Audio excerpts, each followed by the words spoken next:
field. That should do it. Valdez makes the call. They become the first Phillies pitcher since 1982 to win 20 games in a season as Brad Lidge comes on to pick up his 25th save of the year, and the Phillies are 5 games up in the National League East. How about that?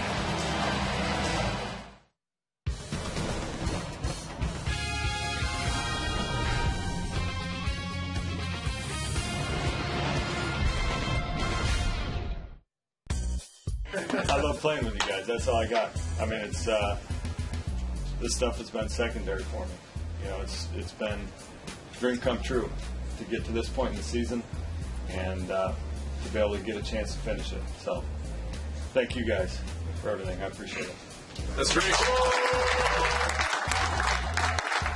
A dream come true for Roy Halladay, and certainly a dream come true for the Phillies. What a month of September the Phillies have had here at Citizens Bank Park, and overall, Halladay, a Roy wonder, his 20th victory of the year last night. The Phillies are riding high right now as they get set for the final game of this series.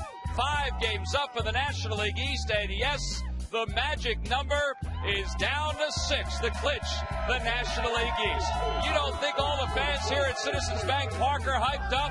Well, out here at Ashburn Alley, they are riled up for the final game of this 3-game set. Hi, everybody. I'm Tom McCarthy along with Chris Wheeler. What a night last night. What a week this has been at Citizens Bank Park. And Wheels, I think everybody's hoping it continues for tonight. Sure do, Tom. You know, and Roy Oswalt will be on the mound for the Phillies tonight. This guy has just been tremendous along with the big three. Look what they have done in the last 12 games they've started. They're only 12-0, an earned run average of 2.23. You want to know why this team's winning? Look at the starting pitching they're getting. Last time out, Roy Oswalt against the Washington Nationals. Good fastball right there. Had an outstanding changeup again. Throws a fastball by Pudge. He got Adam Dunn a couple times. He was just in total command of this game. The Phillies got him some runs. Good changeup there to Dunn. You see his reaction trying to stay off that pitch was Kevin Mench, and there's another high fastball where he gets a strike. Roy Oswalt is really, really aggressive on the mound. In his last 9 starts, he personally is 7-0, earned run average 1.55. Look at the walks and strikeouts, and the Phillies have won every game that he started so far. It has been really impressive, and in actuality, you can throw Joe Blanton into the mix because with his numbers, they're still unbeaten in the month of September. We'll see if it continues tonight. A raucous crowd here at Citizens Bank Park. How about the Phillies defense, not only in this homestand, but in the month of September? Spectacular. They were huge last night. Coming up, Game 3 next. Phillies baseball is brought to you by Toyota. It's the Now's the Time sales event at your Toyota dealer. Hurry, offer ends soon. By Southwest Airlines. Want to see what a real airline is like? Go to southwest.com. Grab your bag. It's on. By Xfinity. It's TV, phone, and internet reinvented from Comcast. By Citizens Bank with the most 7-day branches in the Philadelphia area. And by Independence Blue Cross. We're here for you every step of the way. As you can see on television, on behalf of the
Cox in his final year as the skipper of the Atlanta Braves.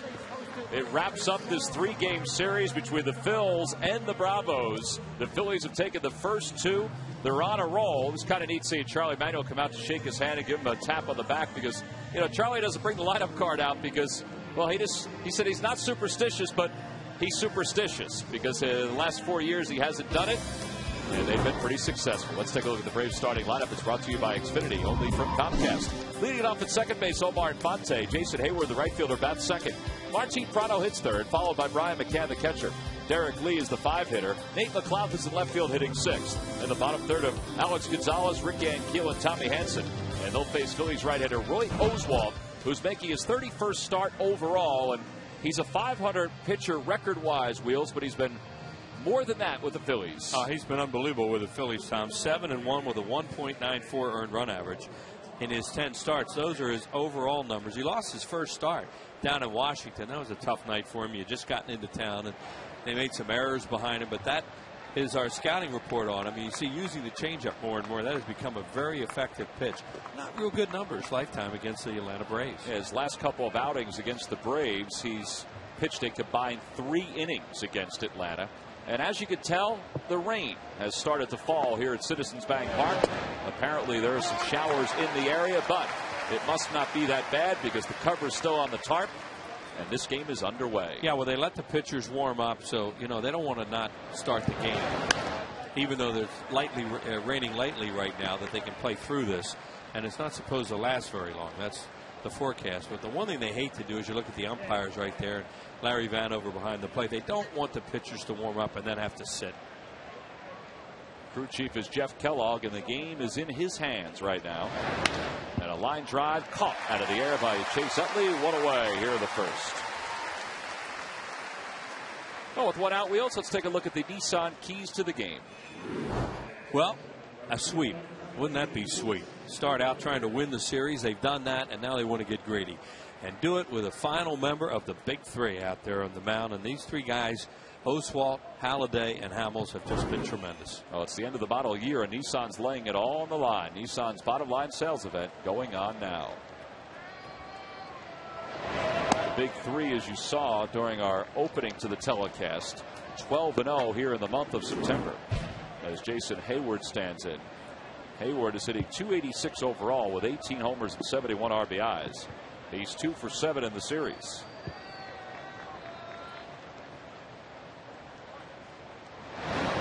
And a strike at the belt, and it's 1-1. Roy Oswalt, Roy Halladay, and Cole Hamels, the only trio in the majors to have earned run averages under 3 this year. That's pretty impressive. Well, in this day and age, to have an earned run average under 3. Now, granted, there's a lot better pitching going on in the major leagues this year, especially in the National League, without the DH. But that's still remarkable. And it remains 1-2 to Hayward. In fact, the last time in the Larry Vanover just threw the ball back to Roy Oswalt, went right over his head. Well, he's not Jim Wolf. The last time a National League team, Roy Halladay like that, National League team had 3 pitchers with an earned run average under 3. You see what Halladay did last night. The Houston Astros back in 2005, and that's a team that included Roy Oswalt. He was one of the 3. The other 2, Roger Clemens and Andy Pettit. Clemens that year, a 1.87 earned run average. Well, that's what they're compared to, and Roy Oswalt, who better to talk about those comparisons? As you said, he was a member of that group. He was the baby in that 3. So 1-2 the count to Hayward. And a change up pull to the right side. Howard has it, and he flips to Oswalt covering for the second out. Looks like it was a little slick over there at first. Yeah, I'm thinking, did he slip coming out of that box? He's limping a little bit going back to the dugout. Hey, during the 2010 season, Turkey Hill will contribute $100 for each Phillies victory and 5 cents for each carton of Phillies Grand Slam ice cream sold to support the Phillies youth baseball and softball programs. We notice about Hayward, all the many tools that he has. He busts them when he hits a ground ball, and he was out by a lot. So I wonder if he may have spun his wheels a little bit coming out of the batter's box. Must have. So 2 away, and here's Martin Prado, who is 1 for 7 in the series and 2 for 19 on this road trip for Atlanta.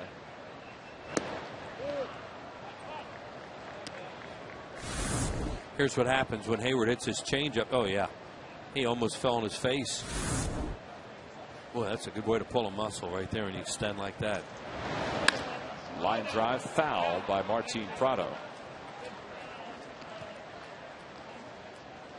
Prado only has 1 RBI since the 13th of September, hitting out of the 3-hole. And, that's one of the problems why they've been scuffling. Now, this guy's had a great year for them, but he's not a prototype 3-hole hitter. That's Chipper Jones' spot, and, he's done for the year. Outside, 2-1 to Prado. But Prado has been a fine. He's never really been an everyday player. He was at the end of last year, and he has been this year. And, he could be getting a little bit tired because he's not used to this. Yeah, the last time he was an everyday player was in the minor leagues. Right. And their season is 20 games shorter than a major league season. He'll be better for this next year. Back toward the middle, flagged down by Oswalt. He has plenty of time to just take a look at the scenes, throws over to first, and a 1-2-3 top of the first. Nice start for Roy Oswalt and the Phils. We go to the bottom of the first here in Philadelphia. It's the Braves nothing and Roy Oswalt and the Phils coming up.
Games here in the month of September. 17-3, 23-5 in their last 28 against the National League East. And it's been this lineup basically that's done the job.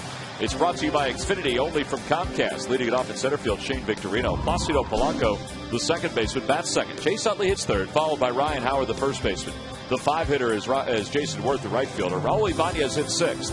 And the bottom third of Carlos Ruiz, Wilson Valdez, and Roy Oswalt. And they'll face right-hander Tommy Hansen, the 24-year-old from Redlands, California. Another young guy, as you said, 24. But this guy has some experience as opposed to the first 2 guys in this series. One who had none, and Minor, who had only had a few starts in the major leagues. The numbers on Tommy Hansen. Southwest Airlines scouting report, he's really got a good curveball. Excellent fastball. He's a power pitcher, but you can run on him if they can get some base runners. Shane Victorino leads it off for the Phils. Victorino's 1 for 9 in the series with a run scored. See right there the way he hooks the ball behind him. And even when he gets into the stretch, he has a tendency to do that, and he's slow to the plate.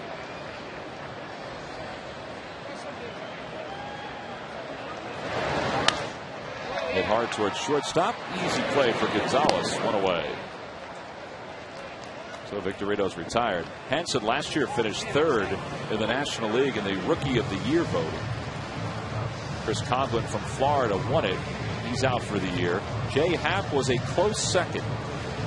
And then Hansen finished third. He had a good season last year for Atlanta. He won 11 games, lost just 4, and didn't start the year with the Braves. He began the year in the minor leagues.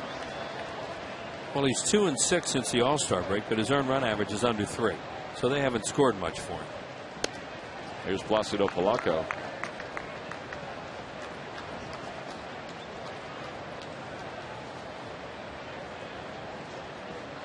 former 22nd round pick in 2005. And softly hit chopper to third. 2 outs. Well, 44 of his 85 runs that he's given up have been in the first 2 innings. So he's one of those guys you certainly want to get him early, and right now he's breezing through the first inning. See the splits for Tommy Hanson. He had way more wins in the first half, but a terrible ERA, and less wins and a really good ERA in the second half. Yeah, one of those wins was against the Phillies too, in Atlanta, and they scored some runs for him. Yeah, they won that game 9-3. He allowed just 1 run in 6 2/3. So now with 2 outs, Chase Utley will get a chance to bat against Hanson with nobody on. Chase has had a red-hot month of September. The Lucky McDonald's Phillies home run jackpot contestant is Victoria Hudak of Ben Salem, PA. If the Phillies hit a home run in tonight's ball game, then Victoria will win $100.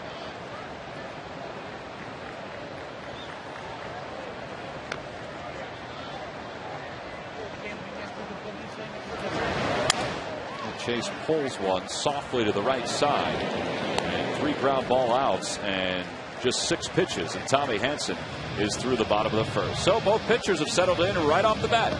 We go to the second here at Citizens Bank Park.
Here at Citizens Bank Park as we go to the top of the second. Roy Oswalt all ready to go. Brian McCann, Derek Lee, and Nate McLeod for the Braves, and there's a changeup for a strike. That has been the bread and butter, at least in a Phillies uniform, for Roy Oswalt. Brian McCann is 2 for 2 against Oswalt. And it's 1 ball and 1 strike. Oswalt probably has retired the leadoff batter in the 151, 230, 75%. That's good. He still has an above average fastball. But you know, this guy used to throw 95 and use it along with his curveball, and that was about it. A little slider once in a while. Now, you know, his fastball is not the same. Still good, but his changeup has really, really been a big addition. Well, he said the biggest thing is that his old changeup used to be at 88 miles an hour. Now this one's at about 82. To go along with the fastball that was at 93 right there. Well, anytime you can have 10 miles separation, 10 mile per hour separation, fastball changeup, that's ideal. Well, he's ahead 1 ball and 2 strikes to Brian McCann. He was 2 for 7 in this series. And he had one of the pivotal plays in last night's game. Yeah, they made some mistakes in this series. Phillies have too, but they've overcome them. It's been tougher for the Braves. Oh, Larry Vanover flinched a little bit. Pretty good breaking ball. Raul decided to take this game in Ashburn Alley instead of out in left field. Yeah. It's a shame we could use him. They really could. Hope McCann doesn't shoot it the other way. Swing and a miss. 1 out. First strikeout for Oswalt. 182 on the year. Oswalt's watching McCann last night get Phillies hitters up there after staying down the whole time. Here, back at you, son. Everything was down, and now all of a sudden he comes out of nowhere with a high cheese, and he chases. That's a great job of working a hitter, and that's McCann does that to a lot of Phillies hitters. Well, with 1 away, here's Derek Lee. Lee is 4 for 7 in the series. He's riding a 5-game hitting streak, and he takes a changeup on the inside corner. He didn't think it was a strike. A lot of at-bats against Roy Oswalt. 17 strikeouts in 65 ABs. He's also gotten his share of hits against him. We saw him a lot because, of course, Oswalt and Lee all those years with the Cubs, and Oswalt at Houston, they played each other a lot. So those guys went after each other a few times.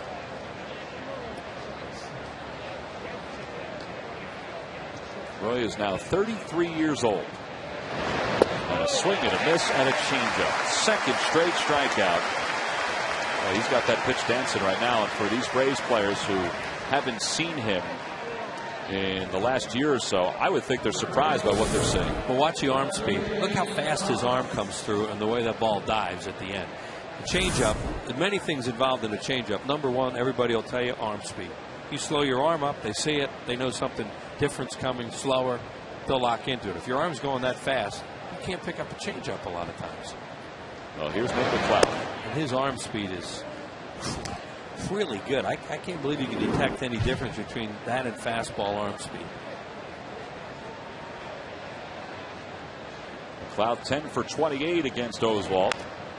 And he's out in front of that changeup, but it's 1 ball and 1 strike.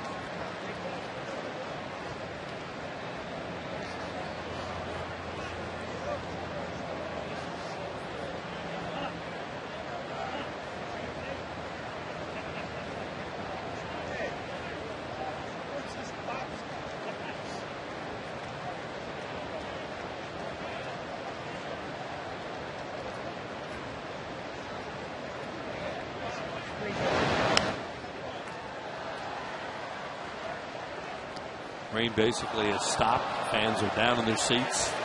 Game started out with a lot of empty seats as people were taking cover, but now you look around here and most people are headed down into their seats.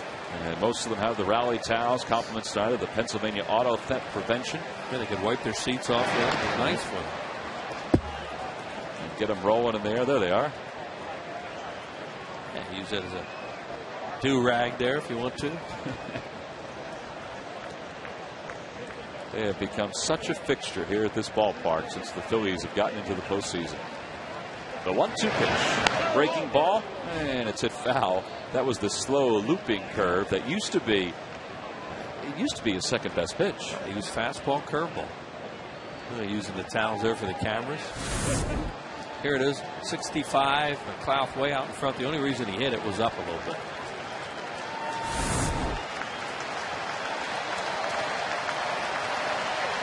See, that pitch, Oswalt's had a lot of success through his career on the first pitch and on 2 strikes because it freezes hitters. And it's a strike a lot of times. And a fastball just a bit outside.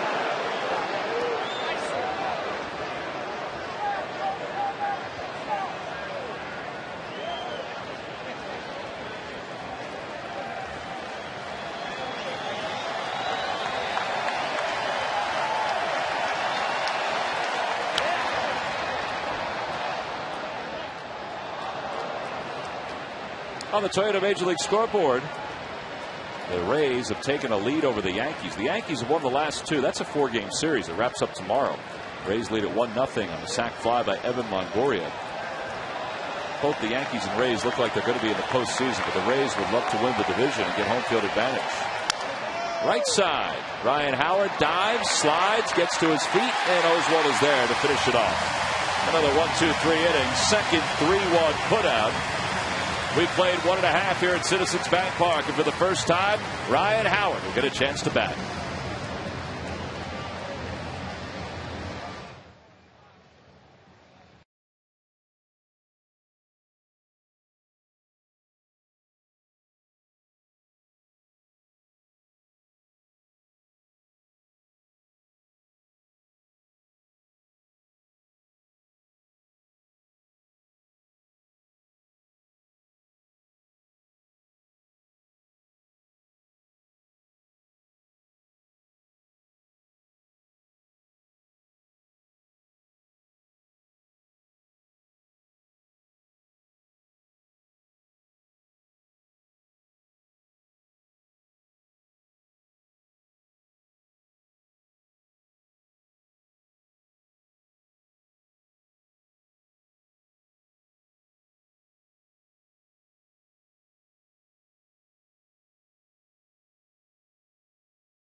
Browse the largest online selection of authentic team gear, including official caps, t-shirts, jerseys, collectibles, and more. Get your team gear straight from the source. Shop thephillies.com shop. Bottom of the second in a scoreless ball game. And Wheels, we found out today that Brian Kelly, the head football coach at Notre Dame, may have himself another offensive lineman sometime in the future. Our good friend Phil Sheridan and his wife Jen welcomed in Dylan Charles Sheridan earlier today.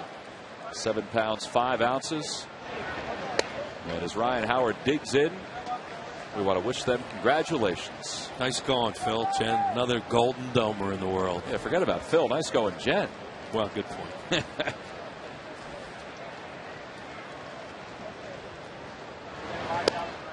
2-0 the count to Ryan Howard. Phil is a great Notre Dame fan, very loyal to the program. Graduate. He's had to be the last few years. So that's your dig right there. Right? That's your dig. Oh, no, you won't believe what he does to me. That's mild. That's nothing. Phil was a student manager at Notre Dame when Lou Holtz was coach there. Still see some of those old tapes with Holtz on the sideline. There's Lou. There's Phil holding the cord for the coach's headset. Big job. Probably towered over. He did. Well, Phil will tell you that's the last time they really had success was when he was there. And it was all because of Phil. That's right. It had a lot to do with it. Jen won't say the same thing, but, you know. 2-2 the count to Ryan Howard. Scoreless game here in the bottom of the second. And a breaking ball hit foul. Slower to Ryan Howard right now. Good curveball from Tommy Hansen. Was an excellent slider. He'll throw that more to right-handed hitters. And a changeup and above average fastball. The kid has great stuff. And should be a big winner in this league. Great downward plane to his pitches. 6'6", 220 pounds. And he gets Ryan Howard. First strikeout of the night for Hansen. And one away. He just threw him off speed stuff. That looks like a changeup. And you see the grip, and there it goes. So he stayed with slow stuff to Ryan Howard. Got it.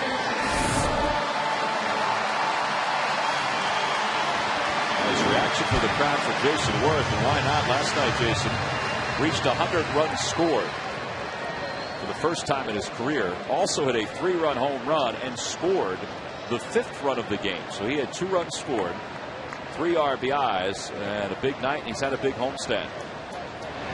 Jason got a big hit last night and the home run. This has got them off to the fast start. Off Minor, he hits a 3-run home run on a fastball, but then he got that 2-out, what turned out to be a single off the wall.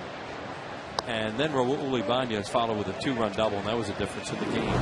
So Jason very much involved in that game last night, and then the Phillies scoring here in the month of September. And you see 7 home runs for Jason here in the month of September. 5 in his last 8 ball games. And he's ahead 2-0. And it's 3 balls and no strikes. Well, one thing about him, there's Raul who's been swinging the bat very well, too. Jason Worth will see a lot of pitches. And that's good since Hansen didn't throw a whole lot to get the first 4 batters.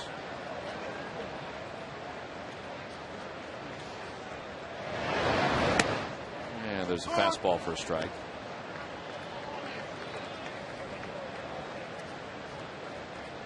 Hansen last year, in finishing 3rd in the Rookie of the Year voting, had an earned run average of 2.89.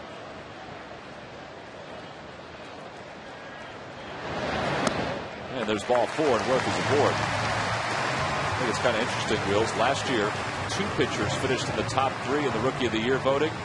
This year, I don't think a pitcher is going to finish in the top 5 in the Rookie of the Year voting, at least in the National League. Yeah, the Rookie of the Year is this year a position player.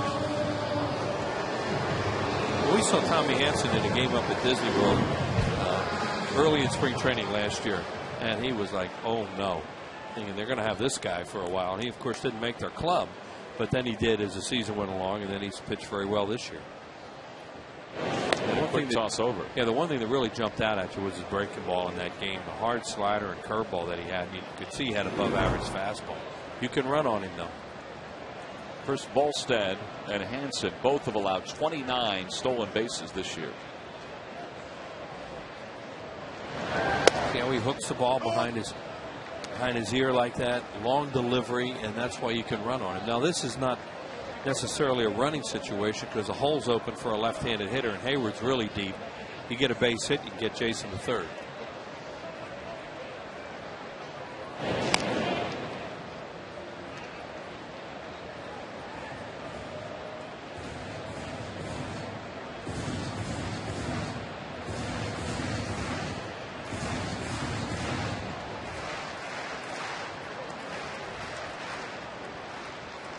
Pitch out, and it's 1 ball and 1 strike. Well, that's because he flinched. That was the old Roger Craig theory.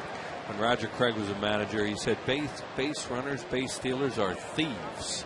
He said, and they'll give themselves away if you watch them enough. And he did flinch, so they decided to pitch out.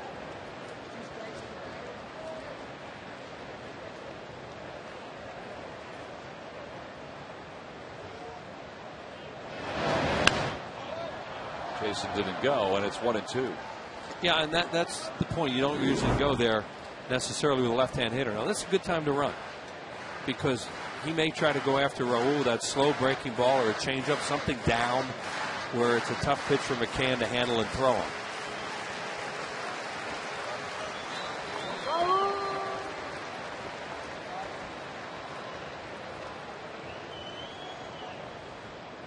And another toss over. A little flinch there.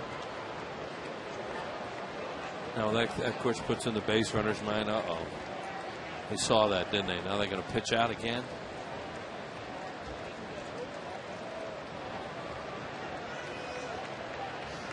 Jason has stolen 11 bases this year.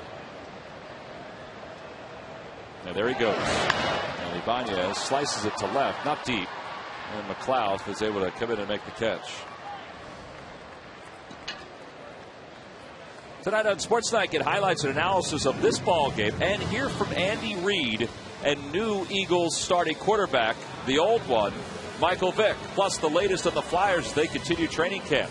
All this and more on Toyota Sports Night. That's later on right here on Comcast Sportsnet. And with 2 outs, here's Ruiz. Carlos 1 for 7 in the series. 321 in the month of September. They overshift him with Ankiel towards right center, big gap in left center. Watch the Braves outfielders, and you know the more you watch the way they position, they take the alleys away and leave the. They're going to give you the lines. Look at all the room. Well, the left field we already passed, but when you get over here towards the right field line, look at all this room over here. So they're basically saying we're going to take the alley away. If you hit it down the line, go ahead. And that helped last night when Ibanez doubled because it went down the line and they were able to get 2 runs out of it. Whose style is that, Wheels? Is that Bobby Cox's style or is that an organizational style? Well, you know, that's a good point, Tommy. I mean, Bobby Wine, who we saw tonight, is their advanced guy. He's going to give them reports, you know, and maybe there'll be some alleys hitters on the team, but I think that's more of the style of the manager and the organization because they've always done this. Except when Chipper Jones was in left, he was always out against the outfield wall. Yeah, well, he just played deep. He did what he could out there. A lot of room down the left field line for Carlos. Jason's going to need a new uniform. Yeah, and the crowd's getting a little restless with all those throwovers, but Hansen has to do that. With all the stolen bases he gives up, he has to pay attention to guys who will run, and Jason Worth's certainly one of those.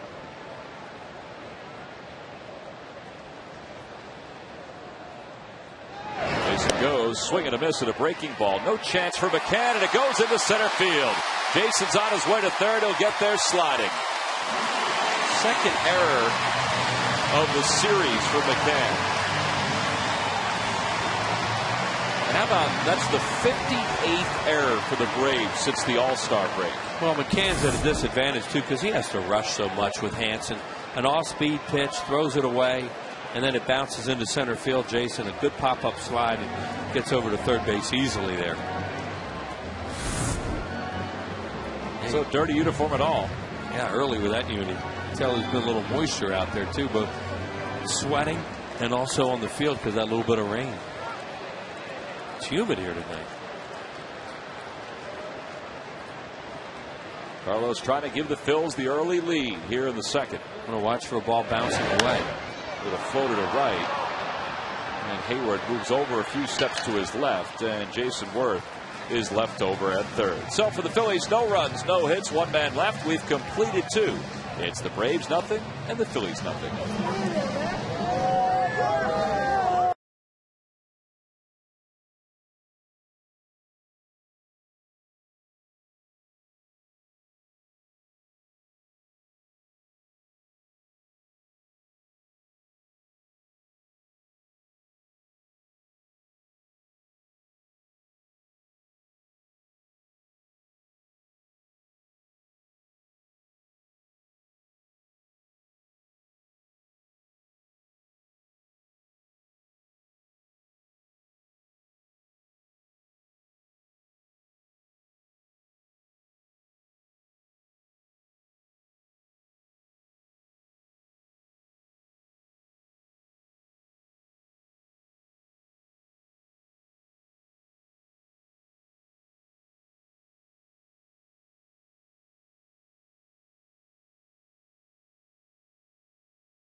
Information, and please submit your answer on the subject line. Wheels, the question is, what 3 Braves pitchers threw a combined no-hitter against the Padres in September of '91?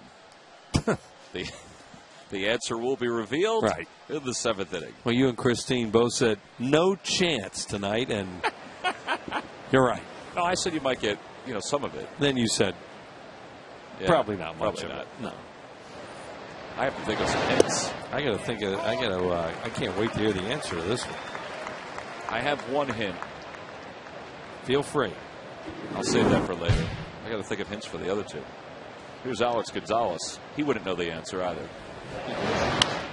And it's no balls and 2 strikes to Gonzalez, who's 2 for 7 in the series. A lot of foul balls already in the 30 pitches through 2 innings. 11 foul balls, 5 to McLeod. And that's been something with Roy Oswalt. The only thing is a lot of foul balls that build up his pitch count, and that started early tonight. 2 more. And, foul balls are all right, and then if you go get the guy. But, they keep fouling pitches off with 2 strikes.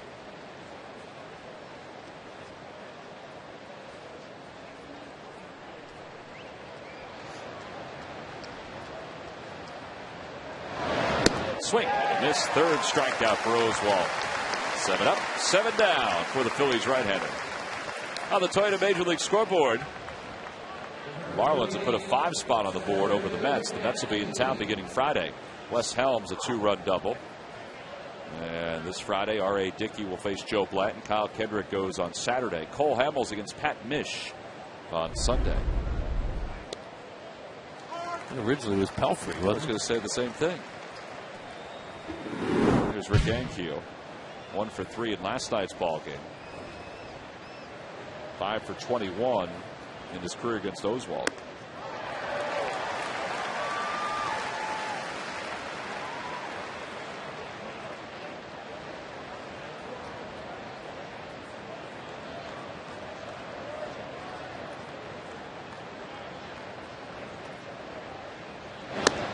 And Keel tries to check his swing. He did, says the third base umpire Jeff Kellogg.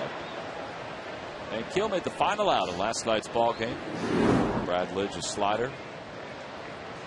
And those numbers went down after last night's ball game.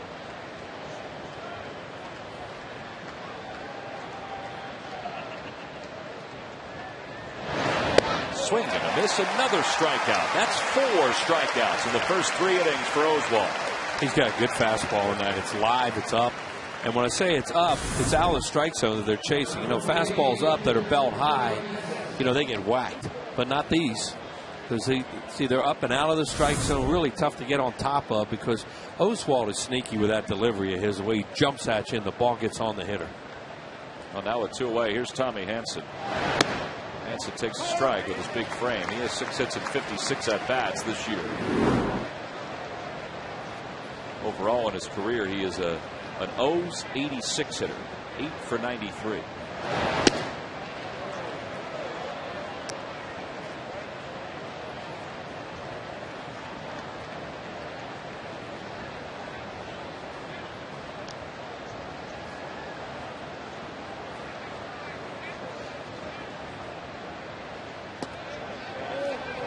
Bad changeup, just missed a little low. It's 2-1. I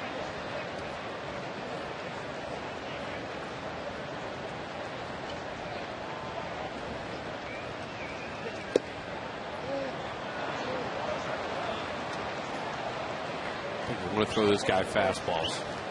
You know, they're playing him. Jason Worth's playing him really shallow in right field the way he's playing pitchers. And you know, with those lifetime numbers, you see how shallow the outfielders are, the way it should be. You know, you think you throw some fastballs by him, especially as good as his fastball is tonight. Hanson was trying to buy a ball there. Well, it was close. The Bud Light rooftop and a clear view of Roy Oswalt facing Tommy Hanson. 3-2 to count with 2 outs. Chopper towards shortstop, waiting for Valdez. Plenty of time, and the side is retired in order once again. 9 up, 9 down for Roy Oswalt. We're through 2.5. It's the Braves nothing and the Phillies nothing.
Of it at your Toyota dealer. Hurry, offer ends soon. Buy Southwest Airlines. Go to southwest.com. Grab your bag. It's on. And buy Coca-Cola, the official soft drink of the Phillies. Out at Ashburn Alley, they have the retired numbers up above the Bud Light rooftop. There's number 20, the great Mike Schmidt, along with Jim Bunning and Richie Ashburn. Never know when Michael Jack is tuned in to. He watches a lot of Phillies games, probably gets them on the MLB package, and could he be tuned in to us tonight? So if you are, Michael, you were a great player. He must be getting a kick out of what this team's done here in the month of September. Hey, this ballpark has never looked better, but if you want to host your next special event, well, there's some opportunities for you to do that. Call 215-218-5100 or log on to Phillies.com/special events for more details. I mean, you can use the Diamond Club, Harry the K's, the Hall of Fame Club, some of the meeting rooms around the area. Great place to host your next corporate event. Now we go to the bottom of the third. Wilson Valdez, Roy Oswalt, and Shane Victorino. Phillies during this 9-game winning streak, their longest of the year, hitting .305 and averaging over 6 runs per game. And Wilson Valdez is one of the big reasons why. I walked in with Jimmy Rollins today, and I asked Jimmy how his how his leg was doing. And he said it's getting better. And he said, you know, I just don't want to rush it because it's the hamstring. And obviously, as Valdez lines out, obviously his legs are such a big part of his success. And then he looked at me and said, there's no real reason to rush it right now because Valdez has played so well. He sure has played well, but you know, Charlie and everybody wants Jimmy Rollins back at full speed. Yep. Jimmy Rollins, the player that he is, things he can do for you if you're lucky enough to get to postseason and have Wilson Valdez on the bench. That would really make you good. But Valdez has been terrific. Here's Roy Oswalt. Oswalt this year 8 for 54, and he takes one inside, and it's 1-0. Jimmy looked good though today, hitting. Took early batting practice again, and then took regular BP. His swing looks good. Thought it was interesting yesterday. Charlie was talking about Jimmy getting at bats because that's going to be the key. You know, maybe going to instructional league and getting 10 or 11 at bats a day just to try to get his swing back. Because there are games going on down in Clearwater.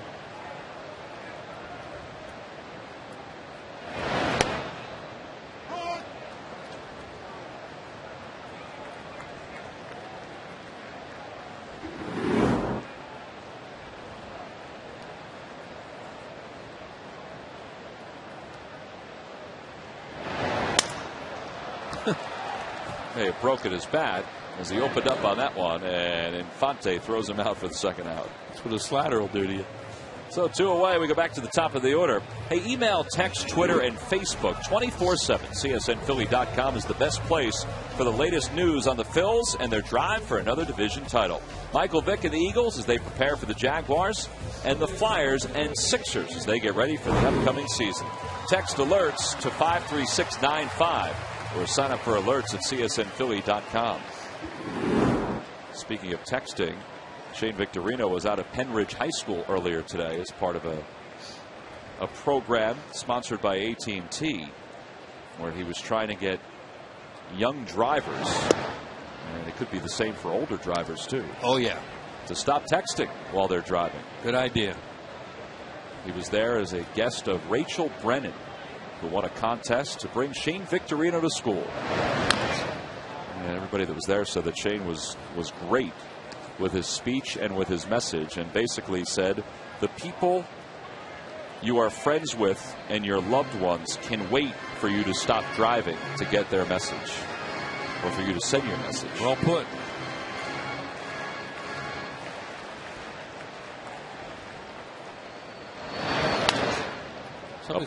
Somebody's probably going to get a hit in this game, huh? At some point. Yeah, the only base runner is Jason Worth, who walked. Pretty good pitching. Different styles, too. Yeah. Different size pitchers, too. Yeah, very different.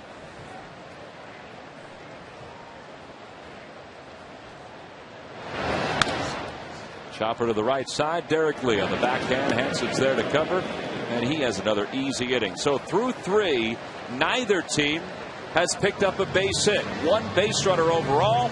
We go to the 4th in a scoreless game.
game.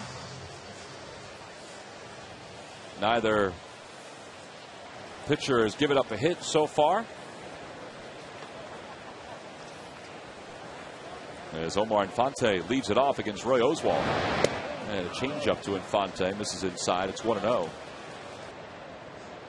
Infante lined out to second his first time up. In fact, he's probably hit the ball the hardest out of anybody the first time through for the Braves. Roy Oswalt has struck out 4 so far in the game. And it's 2 balls and no strikes.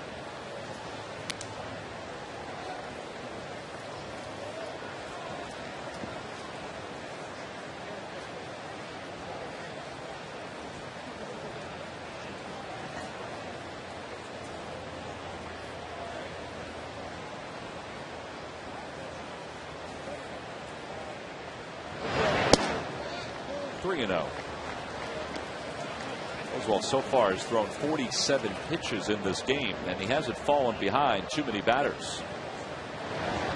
And he gets a strike over at the knees. Infante is a fastball hitter. He'll be looking for a fastball here. And he drags one to short. Valdez has it. And a nice play by Ryan Howard to dig it out. 1 away. Rich Doobie, the pitching coach for the Phils, joined us in between innings, and I asked Rich about Roy Halladay winning his 20th game and how Roy said that's not the prize he's looking for. Yeah, individual stuff doesn't mean a whole lot to him. That's why he came here. He came here to try to win the championship, and that's what he's pushing forward for. Do they feed off of each other, Doobs? I mean, you and I have talked about bullpens in past years feeding off each other. Do all these starting pitchers feed off of each other? Yeah, I think it helps with the starting pitching. I think it helps with our position players. Everybody here wants to be a star, and everybody wants to be a hero of a game. So when you got that competition, it's a good thing to have. Your right-hander tonight has some pretty good stuff so far. Yeah, right now he's been solid, getting ahead in the count and being able to go back and forth with his high fastball and his changeup. So things are looking fine so far. Well, it's looking fine so far as Jason Hayward grounds one foul, and it's 1 ball and 1 strike. And, you know, Sarge, the starters have been really good on this homestand and in September. And we talk about this Bermuda Triangle of Oswalt, Halladay, and Hamels. And there you see Halladay and Hamels in the dugout. And a little looper toward foul territory. Polanco puts it away. 2 outs. Wow. But Joe Blanton also has pitched well here in the month, with maybe the exception of the 1 game against Colorado. You know, if you put all 4 together, their combined numbers are 13-0 with a 2.68 earned run average. You know, Joe has pitched well. You know, he is different, however, than the other 3 for me, because the other 3, they have some pitches they can put you away with, getting strikeouts and meaning strikeouts. You look at Hamels with his 13 strikeouts and one of his outings. You know, Halladay there, he can always strike out hitters. Always predicated, however, on umpires being able to call the strikes, especially for Halladay, setting up on the outside part of the plate, and he'll go to that to get that 3rd strike. Blanton, for me, more of a ground ball contact type of a pitcher. But that's okay to have that difference. Oh, absolutely it is. You know, that's why you do have a team, because different guys are going to do different things. Joe will go on Friday against the Mets, Kyle on Saturday, Kyle Kendrick, and then Cole on Sunday. Martin Prado takes a slider for a strike, and it's 1-1. You know, pitchers have reputations, and they know the opposition when you're facing a Halladay or Roy Oswalt that, hey, it's time to buckle up. These guys are really difficult pitchers to hit. Even though Blanton has pitched well, I think that you take your chances on Blanton as opposed to the other 3. But if you're the Phillies, you need more than 3. Absolutely. 1-2 the count to Prado.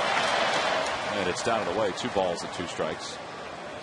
I bring that up because, you know, during this month when the Phillies have been so successful, we sometimes forget about the other 2 starting pitchers. Well, the way that those other 3, the way they pitch, you'll forget about some of the other guys. Well, that's true.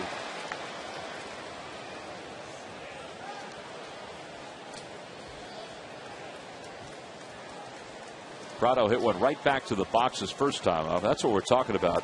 The Phil starters. Wow. Look at all the categories they're first in. and third in earned run average. Yeah, the fewest base on balls. That's big, as that's putting on a runner. To the gap in right center field. That's going to be the first hit of the night for either team. And Victorino will get there, but Prado is going to get to second. So a 2-out double for Martin Prado.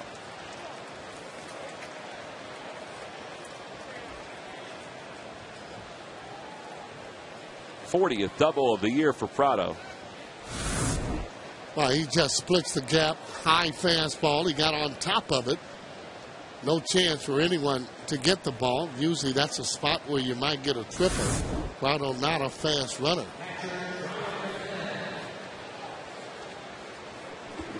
So for the first time tonight, Oswalt will pitch with a runner on base and in scoring position. Ryan McCann struck out his first time up.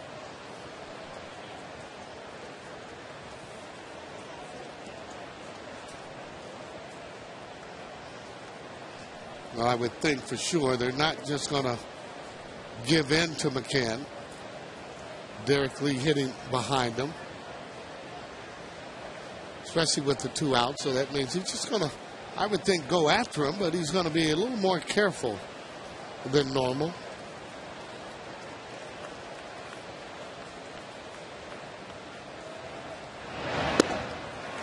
He went right after him with a fastball at 93, and it's 0-1. High fastball with movement.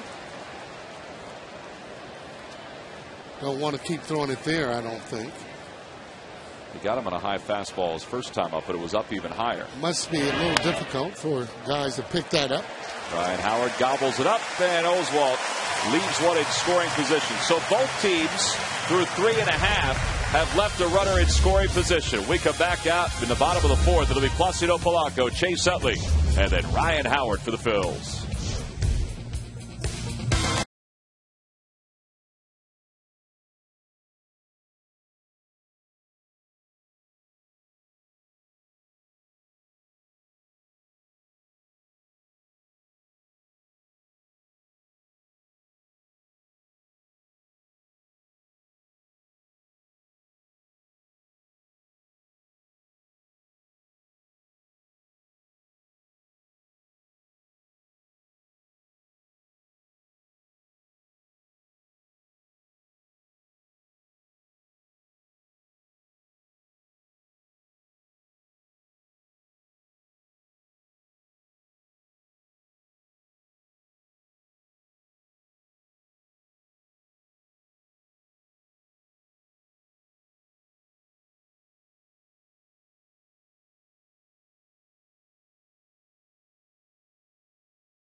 Possible. Buy your Quality Plus Ford stores and buy WB Mason. Who but WB Mason for amazingly low office product prices. Well, last of the 4th, a scoreless game. The Rally Towels are out once again. They'll be out for the rest of this homestand. Tonight's provided by Pennsylvania Auto Theft Prevention. Well, talking about superstitions, just take a look here at Roy, how he's not crossing that double line. Look what he's going to do. Go all the way around and go across the line there in the front. Just a little, that he hasn't done it, not going to do it. I thought he was going down to talk to Larry Vanover, the home plate umpire. Yeah, well, he took the long way around. Here's Placido Polanco. He's 0 for 1. He grounded the 3rd his first time up. And it's no balls and 1 strike. I know a lot of the Latin players say that they won't walk on the chalk because when they played in their country, they didn't really have any chalk. So the field looks so nice, they don't want to mess it up.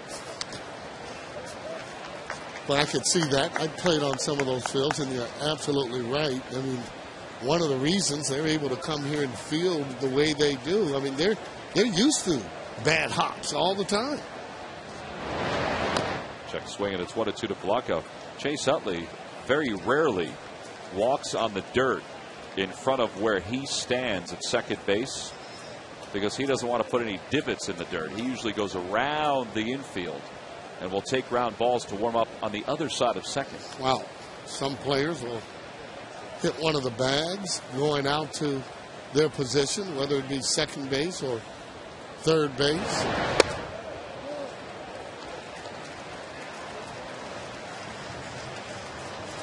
Hanson kind of pitches backwards, throws soft early. Late, he'll throw the fastball.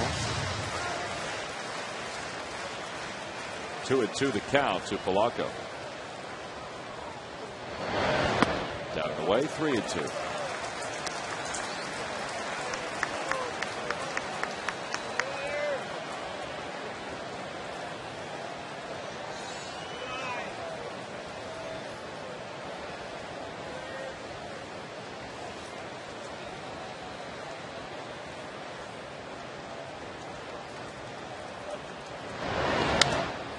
On the hands, a pop-up into foul territory. Derek Lee is over, and there's one away. Well, Scott's products keep your lawn lush and green. Visit Lowe's for a chance to win a VIP World Series experience. Compliments of Scott's. So far, Hanson making pretty good pitches, 3-2. It's a good fastball that was up and in. Usually you're waiting back a little bit more so you don't get fooled on any of the breaking balls, so you're vulnerable to that fastball. And Chase is hit by a pitch. It's the 6th time here in September he's been hit.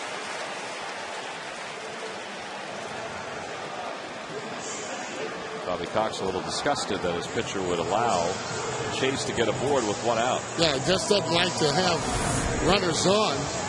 You can see again where Chase, that's the way you have to turn. You turn back toward that catcher or the umpire.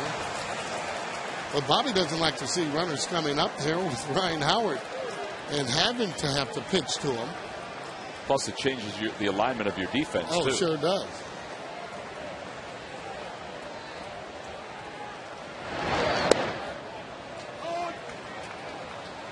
Borderline. Ryan went down on strikes his first time up. He's 0 for 1. Phillies have stolen a base tonight. We'll see if Chase goes at some point here. See the 3 infielders on the right side and a quick toss over by Hanson. But the second baseman Infante is not as deep as he would be if there was nobody out. Yeah.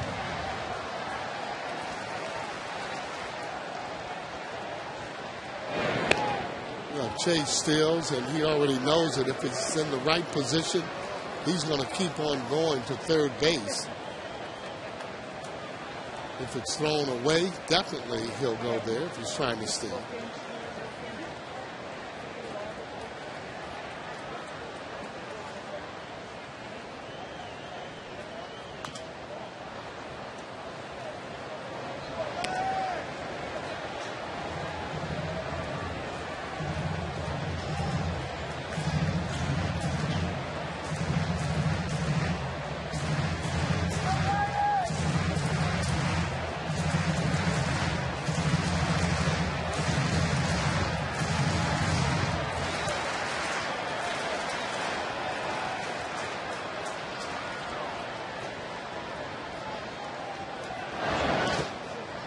Checked his swing. Good block by McCann.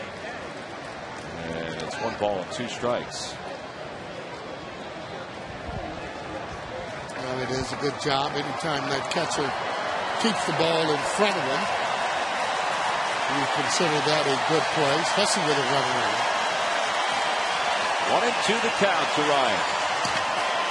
Scoreless game. Phillies still looking for their first hit.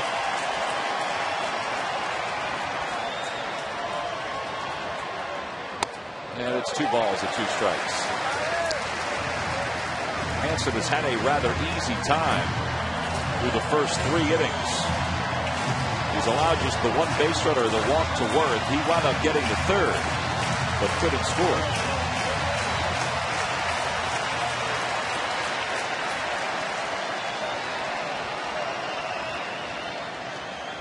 Chase takes off. In the air to left field. Pretty deep.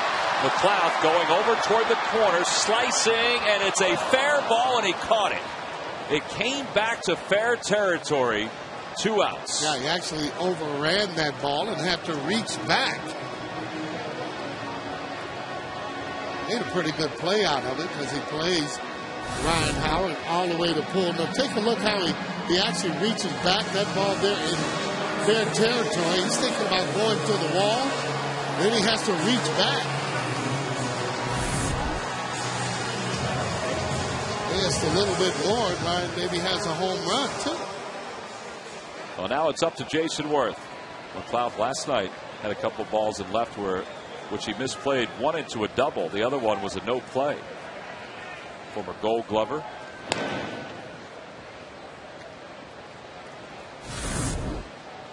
Well, here he is last night. Different ball there. Didn't get up over there as quick, and Howard ended up walking on that particular play there, Tom. And then Jason Worth hit the homer. A slider for a strike, and it's 0-1. It's a good pitch right there for him to hit. Slider, not a lot of break. Hansen so far doing a pretty good job staying ahead of the hitters.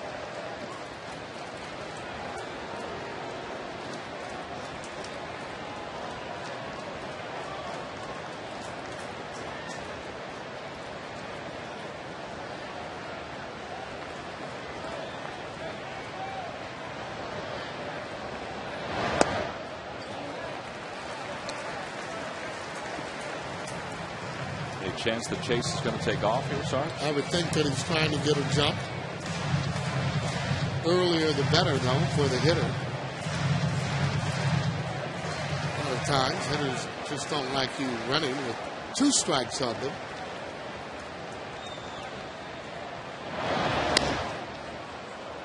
Well, now there's 1 ball and 2 strikes to Jason. See Chase with .877 stolen base percentage for his career.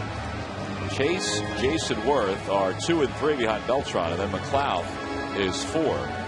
McLeod doesn't run as much as he used to, though. Now, through injuries, used to be a pretty good leadoff hitter.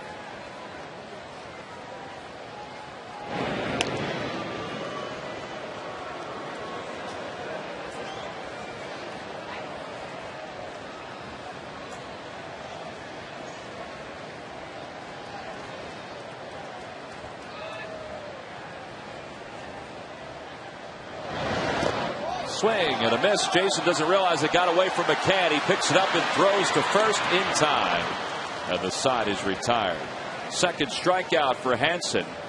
He's saying he fouled that one off. No runs, no hits, 1 man left. We go to the 5th here at Citizens Bank Park.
Supplies from W.B. Mason. For amazingly low prices on office supplies, furniture, cleaning supplies, kitchen snacks, and Green Mountain Coffee. Who but W.B. Mason? Well, we go to the fifth. One hit. That's it. Well, been a pitcher's duel on both sides. Oswalt giving up that one hit. Good changeup to Derek Lee, and it's 0-1. Sarge, let me ask you something. If you're the Braves and you have faced Roy Oswalt 7 times before, and I know the core group has changed for Atlanta this year, and you come out tonight and you see this changeup, what are you thinking? Well, first of all, I mean, you're thinking that the numbers are certainly on your side, but you're throwing those all away just on how he's been pitching. They get their scouting reports and they'll tell them, hey, this guy's been pitching well. Forget about what you've seen before. So they're just trying to work the count, trying to get the pitch count up if they can, and get him out that way. Usually these type of pitchers don't give up a whole lot of runs. See, Derek Lee, no doubt, has faced Roy Oswalt a number of times. Oh, yeah. But he doesn't look comfortable right now against that changeup. Well, he hasn't been comfortable, Derek Lee, because of a lot of injuries, but not hitting a lot of balls to right field. You know, just talking with Bobby, there's a lot of guys with the injuries that he's had wouldn't even be playing. Towering fly ball to short right center. Jason Worth calls off Victorino, but Shane makes the final call. 1 away. Well, Roy Oswalt retired the side in order the first 3 innings, and because of that, Comcast will make a contribution to Phillies charities. Phillies baseball is brought to you by the Xfinity Triple Play, your complete lineup for digital TV, high-speed internet, and home phone.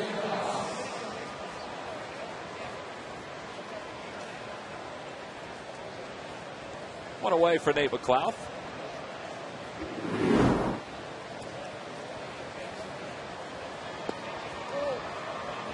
That's a good pitch. Nothing wrong with that pitch unless he thought it was a little low. Well, he pointed down. Okay. Looked pretty good, though. Well, they'll use any excuse at times.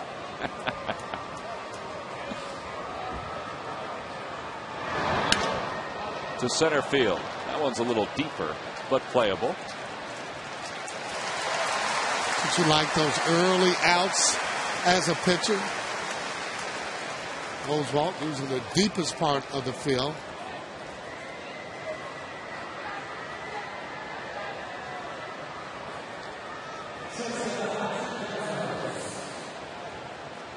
Oh, 2 outs for Alex Gonzalez. Cheesesteaks are going down rather smooth tonight.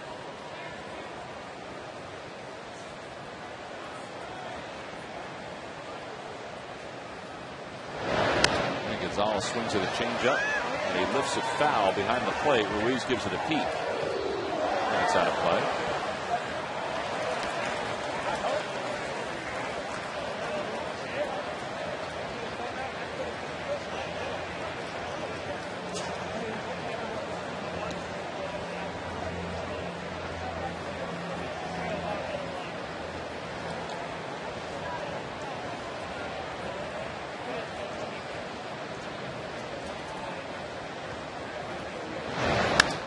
Another one to center field. Shane's been busy this inning. Backpedaling, and he's made all 3 putouts here at the top of the 5th. Braves go down in order for the 4th time tonight. We move to the bottom of the 5th here at Citizens Bank Park, and Raul Ibanez will lead it off.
and resumes to become a 2011 ball girl like Perrin. What you can do is you can send that 2-minute DVD to the Phillies, Citizens Bank Park, 1 Citizens Bank Way, Philadelphia, Pennsylvania. Attention ball girl applicant. And you can join Victoria, representing the Phillies and the organization in the community and on the field for the 2011 season. Deadline for submissions is October 4th. No phone calls, please. Last of the 5th, Raul Ibanez leads it off. Phillies still looking for their first hit against Tommy Hanson. Back on the 1st of September against the Mets, Hanson allowed 1 hit, no runs over 7 innings, and a 4-1 victory over New York. That's the best he's done this year. He's had a couple of games where he's been hit around, but for the most part, he's been pretty steady for Atlanta. Well, so far, too, he's been keeping a lot of the hitters off balance. Been getting those borderline pitches, but makes a big difference when you're hitting on your counts.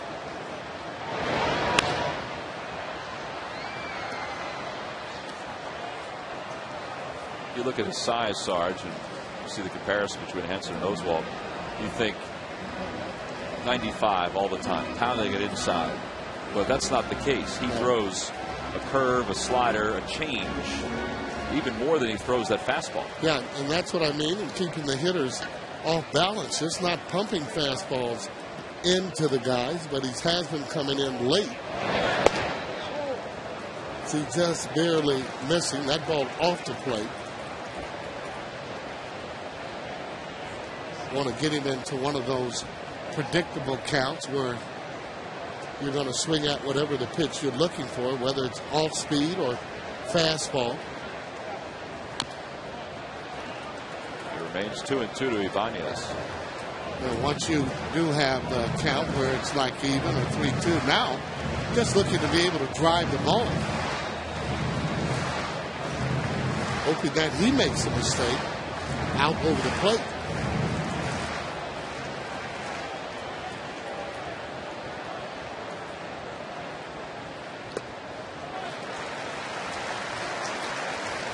It kind of has a weird motion the way that he throws, because at the very end he kind of snaps the ball, making it difficult to pick up maybe the spin of the pitch.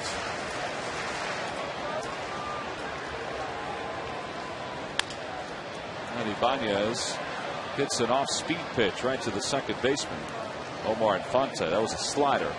1 away here in the 5th.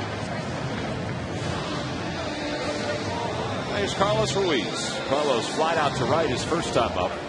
That ended the second. Phillies had a runner at third with 2 outs, but couldn't score.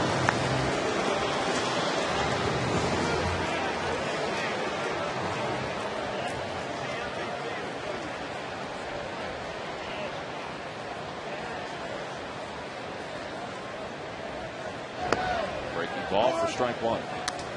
Been able to get that little slider over for a strike.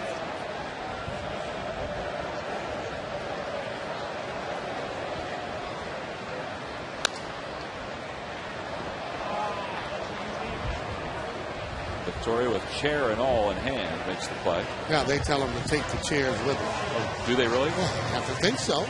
Don't want to have any interference at all, so it's one of the first things they do when they leave that seat. Although sometimes if it's ball's coming too hard, I would suggest to leave the seat right there. Save yourself. Save yourself is right. Carlos lines one through the gap in left center field. McLeod coming over. He slides. He can't get it. First hit of the night, and it rolls right out past McLeod. And Chooch is in at second with a 1-out double.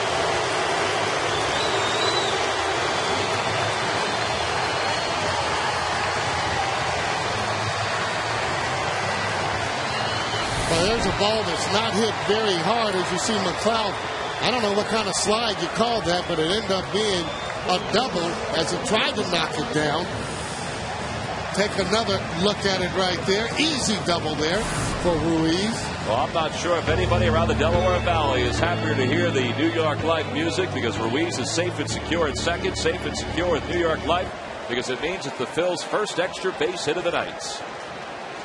Yeah, he kind of was sliding at the ball, and the ball was on the other side. Yep, he may not have seen it in the lights or something. I would hope that's the case then.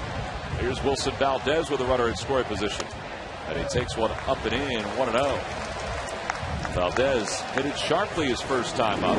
Yeah, he sure did. Line drive right at the third baseman.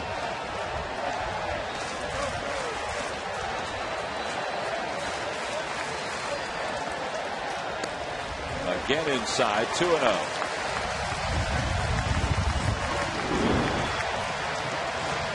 The hottest hitter for the Phillies with runners in scoring position since the end of July. Not as many opportunities as some, but more than others. 3-0. See the difference, though, in the way he pitches when you get somebody on or a runner in scoring position? Well, pitchers always, they get a little bit more nervous. Well, each pitch now really means something as he falls behind there, Valdez.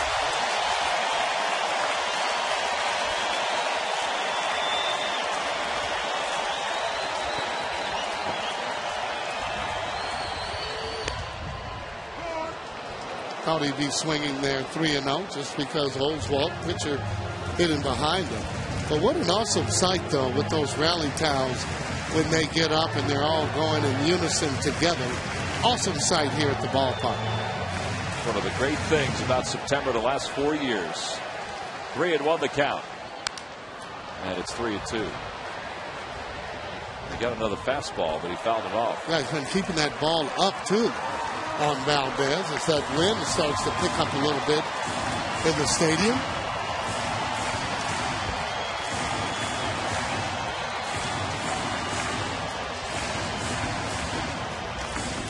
Little rhythmic clapping going on around the ballpark.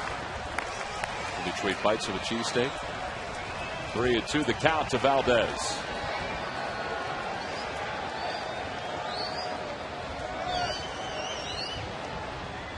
Ball 4, and the Phillies have 2 aboard here in the bottom of the 5th. Second walk issued by Hansen. You sacrificing here, Sarge? Yes, I am. Sacrificing.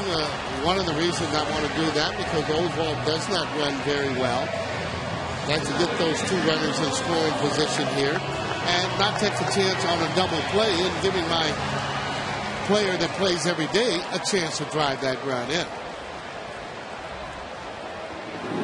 I tell you, mentioned that cheesesteak a couple times there. You getting a little hungry? Just laying out the sights. All right.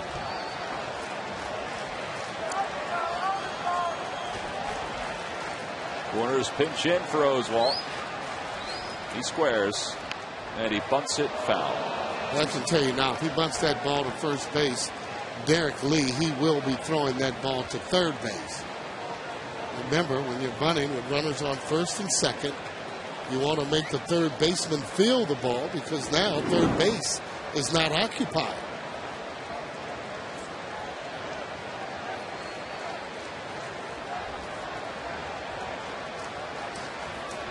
Always give that sign verbally to the pitcher. Everybody else will get the sign just on touches that he goes on his uniform or hat. Pitcher, however, has a tendency to forget those signs, so they go over and tell them verbally exactly what the play will be.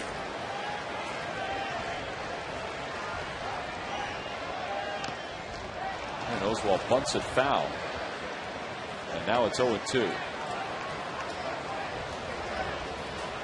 Well, the way Lee is actually breaking in there from first base, it would seem that Hansen's job is going to be to get over to third base if that ball is hit in a way where he can make that play. Third baseman will stay home and hopefully have a play there at third. Probably get another high fastball.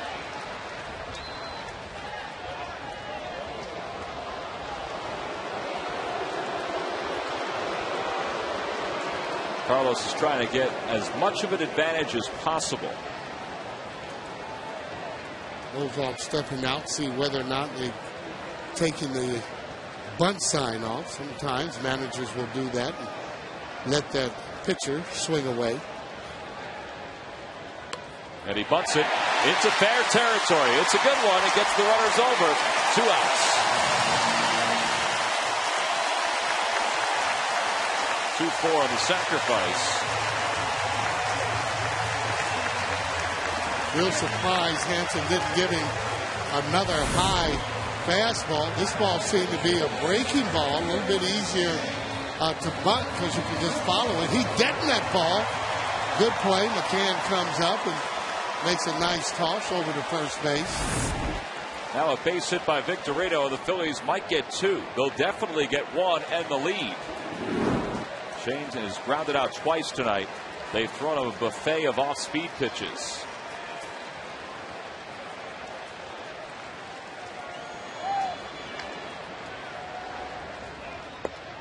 And another one, a slider for strike 1. That's not a strike. Doing that little backdoor piece where that ball will try and hit the outside corner. He's been getting that call for him just about all night. Got to give him credit, however. Hansen's been able to hit that spot.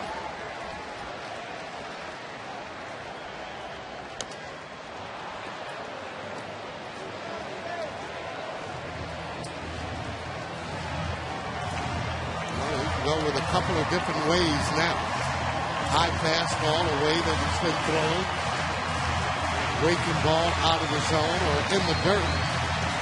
Got to be careful though with that runner on third base. And Fields will take a run any way they can.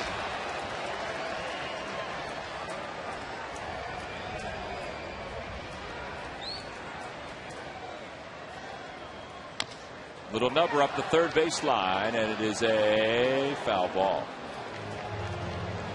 No, Ruiz has to be going on that ball. Valdez is telling him right now.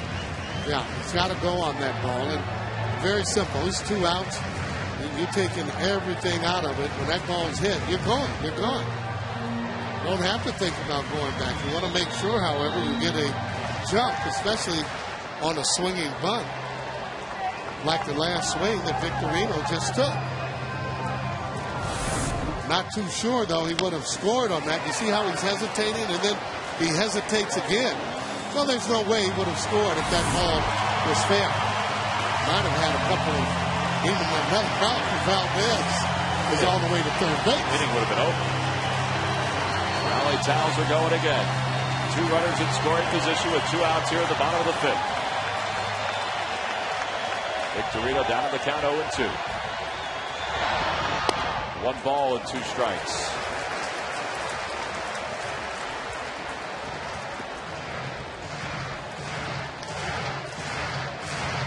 Shane has had a very good September. He's driven in 8 runs. Has a couple home runs.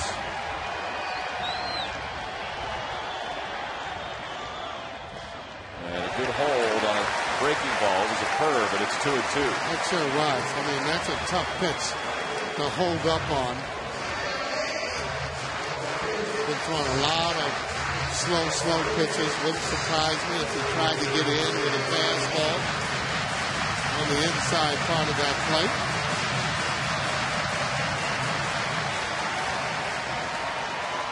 He's trying to make solid contact if he can.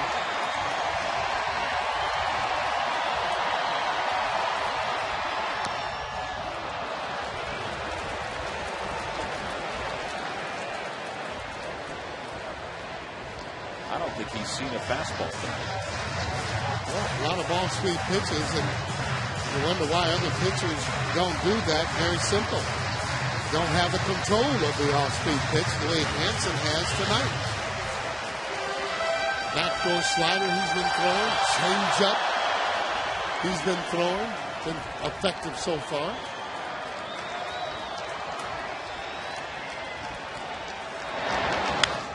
He got the fastball. He fouled it off. He's got a good fastball. 94 miles an hour that pitch was. Boy, you like that pitch count getting up there. Been his toughest inning so far, 26 pitches.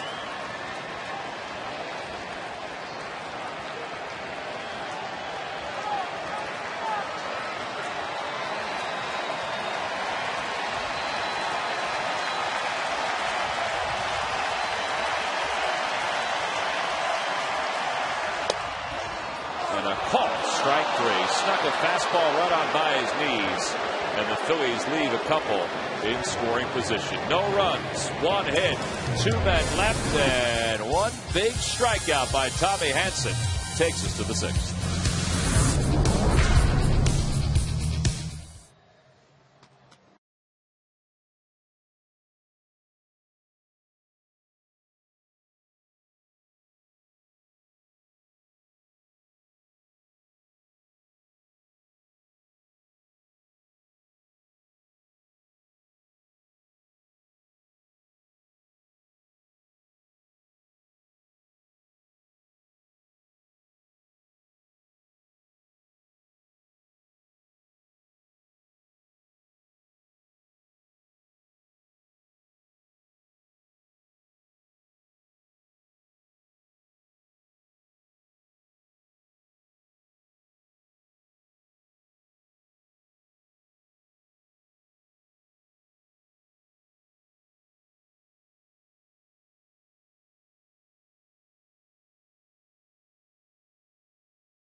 Bats disappear. At the end of July, this duo of ours became a trio of terror for opposing hitters. Control, domination, determined, and astonishing is just the beginning of the ways to describe their performances. Like the triangle, visitors have been approaching with caution. And that unknown is brought to you by Independence Blue Cross. We're here for you every step of the way. Well, that Bermuda Triangle's been outstanding on this homestand. It's continued tonight, and we go to the top of the sixth. Roy Oswalt, he's allowed one hit. It's time to start stretching if you're the Atlanta Braves bullpen. Not sure if that's in response to Tommy Hanson and a long fifth inning, or it's just the top of the sixth, so they're just stretching their legs. It might just be that it's the top of the sixth, they're just stretching their legs. You know, let's face it, they got the call and they said, hey, everybody up, start exercising. Don't know who we're going to use because everybody's doing it at the same time.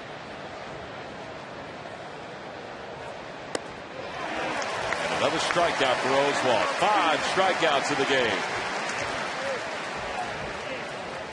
Hey, time is running out to own one of the one-of-a-kind Fanatic Around Town statues. 11 statues auctioned off to date, with another 5 still available, including the one signed by the entire 2010 team. Online auction continues through the 30th of September.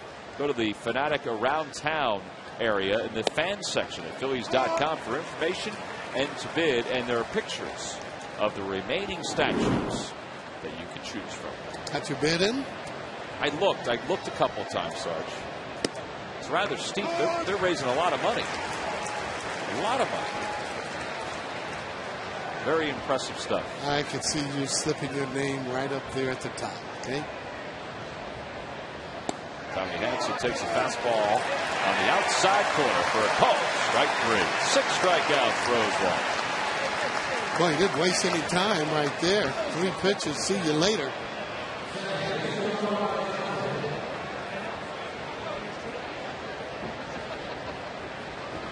They were 2 away. Here's Omar Infante. Slider for strike 1.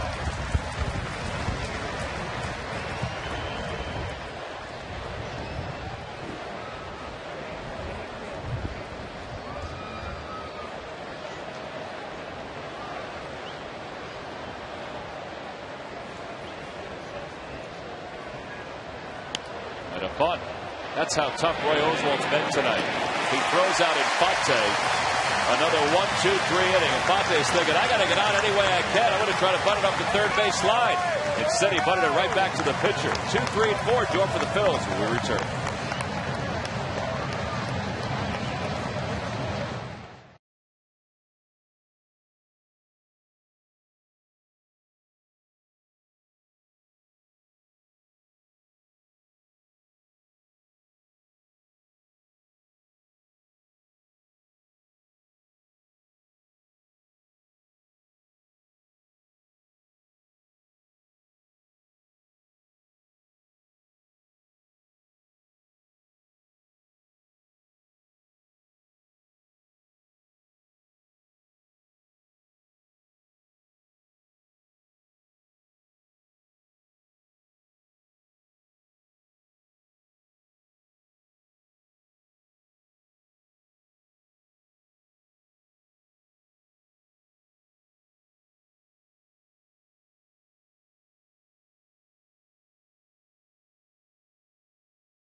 Call 1-800-JEFF now. Buy your local Dodge dealers and buy Southwest Airlines. Go to southwest.com. Grab your bag. It's on. Well, here at Citizens Bank Park, the Phillies are hoping for a series sweep against Tommy Hanson and the Atlanta Braves. Now, the Minnesota Twins are the only team right now to qualify for the postseason. They won last night to clinch the American League Central. And they were celebrating at their new ballpark. Great article in Sports Illustrated, this week's edition of Sports Illustrated, on Jim Thome. 588 home runs for Jim. Placido Polanco leads it off. One of the lines that Jim Thome used in that story, Sarge, he said, I feel like I'm the luckiest man in baseball because I crossed paths at one point as a young hitter with Charlie Manuel. He said, if I didn't cross paths with Charlie Manuel as a coach and a manager, he wouldn't be anywhere near where he is now as a hitter. Well, it just goes to show you that how much faith that the hitters had with Charlie. And Jim Thome, again, a player that really does like to talk a lot of baseball. Kind of reminds you a lot of Mike Sweeney. I mean, they get really excited when they're talking about baseball. And Thome, one of those guys, for me, that he makes other players better on his team. 0-2 to Polanco. And it's 1-2. Well, one of the things I thought was interesting about the story is that Thome admitted that when he was first a professional, he had no idea what it meant to open up his hips. Well, no idea. Well, he does now. He does now. it at a regular basis, too, on a lot of different variety of pitches. He's become a pretty good hitter. What he said that when he was a young player, that movie The Natural with Robert Redford was on, great movie, and Charlie Manuel, who watched Jim Thome hit 334 home runs as a Cleveland Indian player, said Robert Redford at one point would point. Jim Thome points now when he gets his stance together. He said, why don't you do that? And that's how Thome says he learned to open up his hips. Well, not only that, relaxes him, too, a little bit better. But he hits with no fear. He has the knowledge of the strike zone. Plus, he wants to win. He wants to win, and more importantly, he wants to hit, and he does. Well, it's impressive to see when Jim Thome goes to the cities he's played in, aside from Cleveland. They do boo him there. He gets some pretty good cheers. Well, he should be.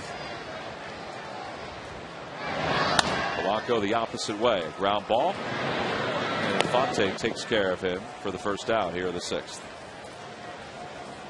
Well, if you're 30 years old or older, it's your chance of a lifetime to go to Phillies Fantasy Camp.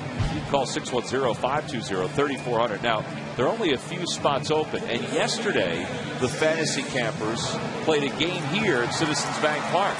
So maybe that's part of the package. Well, I don't think so. They're here.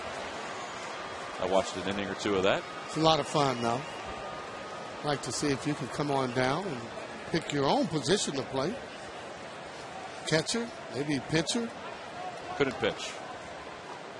No shot. Where are you going to play? I'll stand right next to you. No, I'm one of the coaches. You got to play. So, no. No chance of being a coach? Oh, no. You got to get out there and keep telling you. Scott Palmer went out there and held his own. Well, he's a better man than I if he can get behind the plate and get up and down after every pitch. Well, I'm sure that Patrick and Tom would love to see that. Doing a little sliding. I'd love to see that myself. You'll see it one time, and then I'll be gone for the rest of the week. Well, we'll say there are a few injuries there, but for the most part, a lot of fun. Got to get somebody to square one up and get it over this fence here someplace.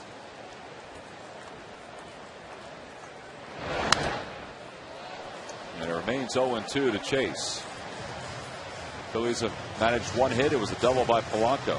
The Braves have managed just one hit. A sold-out crowd, more than 45,000.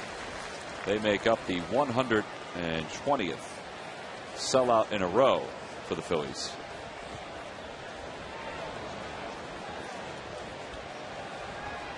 Oh, 0-2 the count. And 1-2. I think those St. Louis Cardinals now may have folded up the tent. Not able to catch Cincinnati after going in and sweeping them. Actually took the lead, I believe, after they left there. And it's been almost all downhill for them. Yeah, they trail tonight 9-1 to the Pittsburgh Pirates.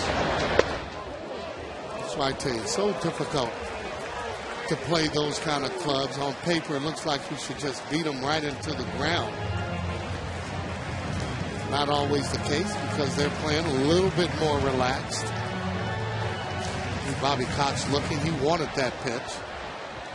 2 balls and 2 strikes now to Chase.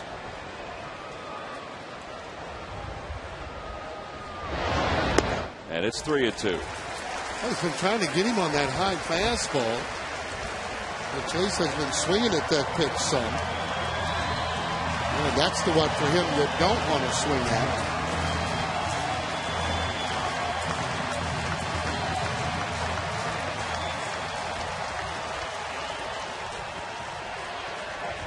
Well, it's going to take a lot to get it out of the yard tonight, the way the wind is blowing straight in right now. The 3-2 pitch. A line drive, base hit into right field.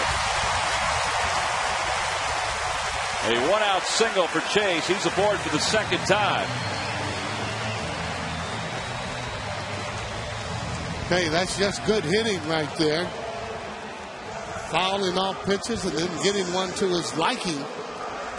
But still, even getting that base hit, guys still not squaring that ball up the way we've normally seen them be able to hit some of those balls. You see the wind pick it up. You can see it blowing through Tommy Hanson right now. His uniform floating around. See the flags picking up steam. There's an incredible lightning show that's going on over Center City. Howard's homers. They're hoping that they have something to celebrate. They're out on the Bud Light rooftop. Utley leads off first.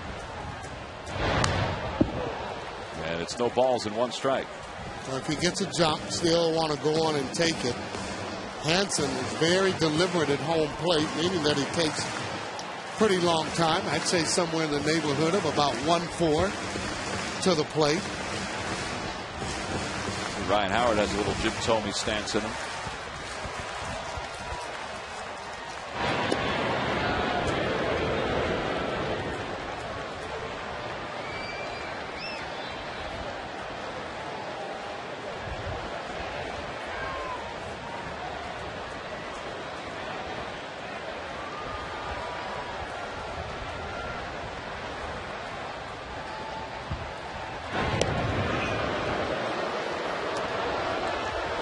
He keeps throwing over to first base. A lot of times pitchers will do that because they want to throw an off-speed pitch. You know, he can't continually just throw them because it'll be easy to steal bases.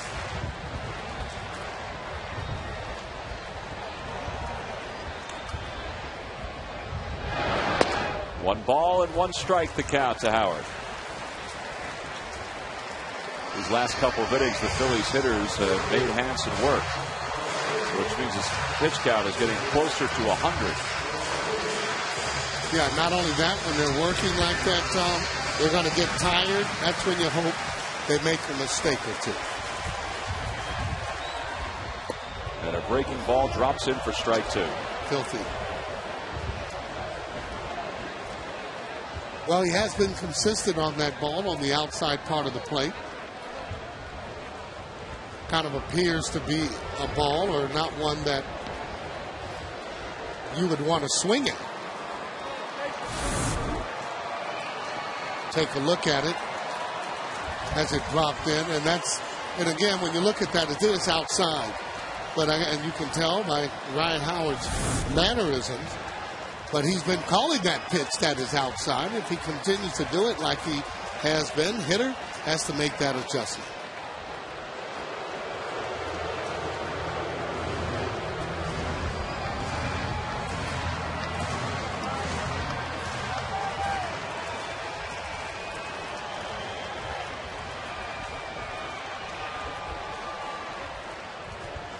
There goes Chase. And a pitch is a call, strike three. Howard's thinking, no way.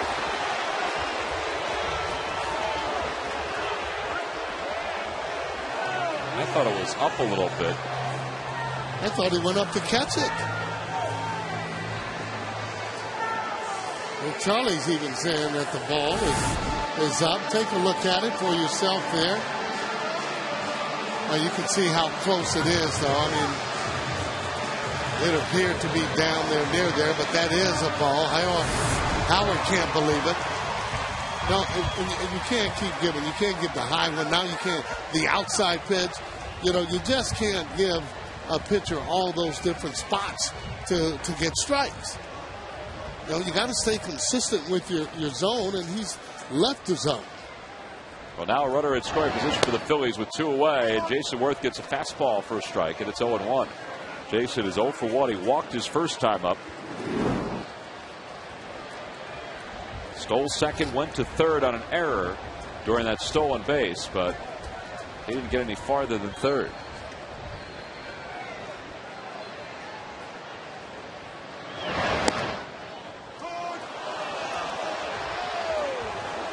Wow. On the Toyota Major League scoreboard, the Cubs lead the Giants 1-0 in the bottom of the third. Giants won last night on a home run by Buster Posey. Giants lead the West by a half a game over the San Diego Padres, 2.5 over Colorado. The Padres are a game behind the Braves in the wild card. So there's a lot of important games going on, including this one. Yeah, you like to go on and score, especially if that rain is kind of looming outside there.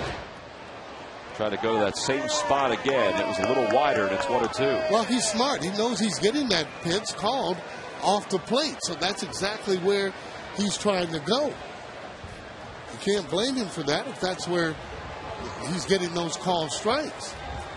But for me, Ryan Howard's was a ball, and a couple of these strikes here were a ball, at least one of them.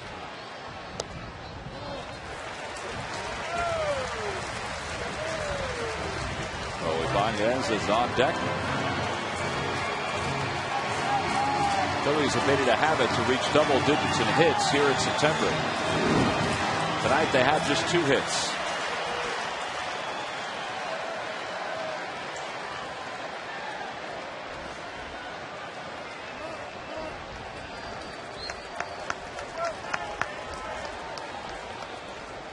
Jason, you saw those numbers, but he's 2 for his last 6. With the runners in scoring position at 2 outs. He's had a pretty good run.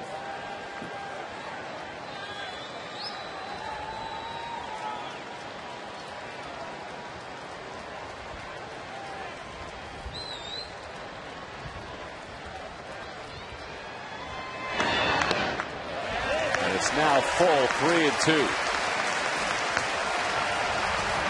Well, that's 100 pitches now for Tommy Hanson.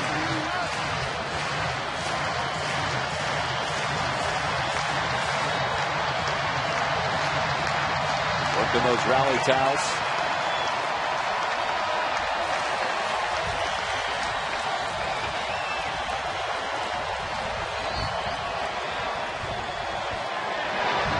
Inside, ball 4.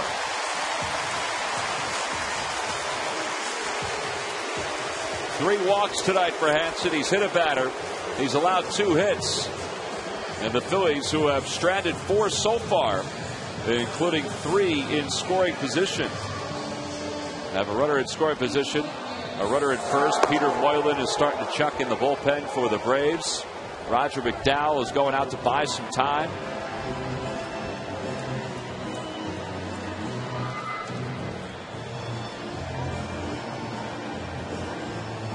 I guess if you're Hanson, it's not the worst thing in the world that you walked Worth because first base was open, but now you have to deal with the left-hander in Ibanez. Yeah, well, you know, I didn't think he was going to actually try and throw Worth a ball out over the plate. That one was a fastball way in, hoping that he would chase.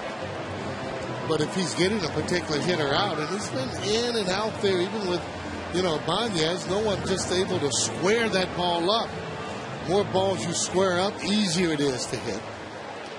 Hey, Phils fans, tonight's big series finale against the Braves doesn't end with a final out. Get the complete story of this ball game with former Phils All-Star closer Ricky Bottalico's unfiltered analysis and player reactions on Phillies Postgame Live presented by Sloan Toyota. That's after tonight's game right here on Comcast Sportsnet. 2 outs, 2 on, bottom of the 6th in a scoreless game. Phillies have won 9 straight, and they're trying to take the first lead of the night. And Raul Ibanez takes a fastball upstairs. Raul is 0 for 2. Flied out to left, grounded to second. Just don't want to try and pull him. Put that ball wherever it's pitched.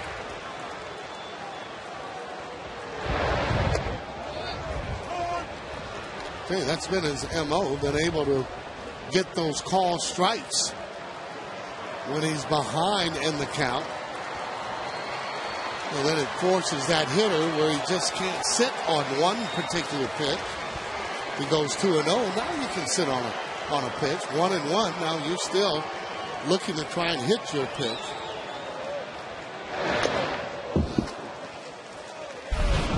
There it was. Take a look at this last night as he got on a hard fastball and yanks it right down the right field line to score 2. Need another clutch here with 2 outs. Raul's 9 for 21 on this homestand. 6 RBIs, including the 2 last night. 1-2 the count to him.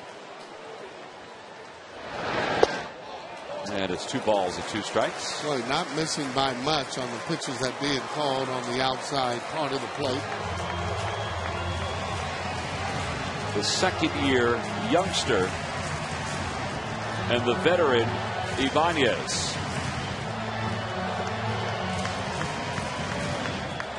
One is trying to outthink the other.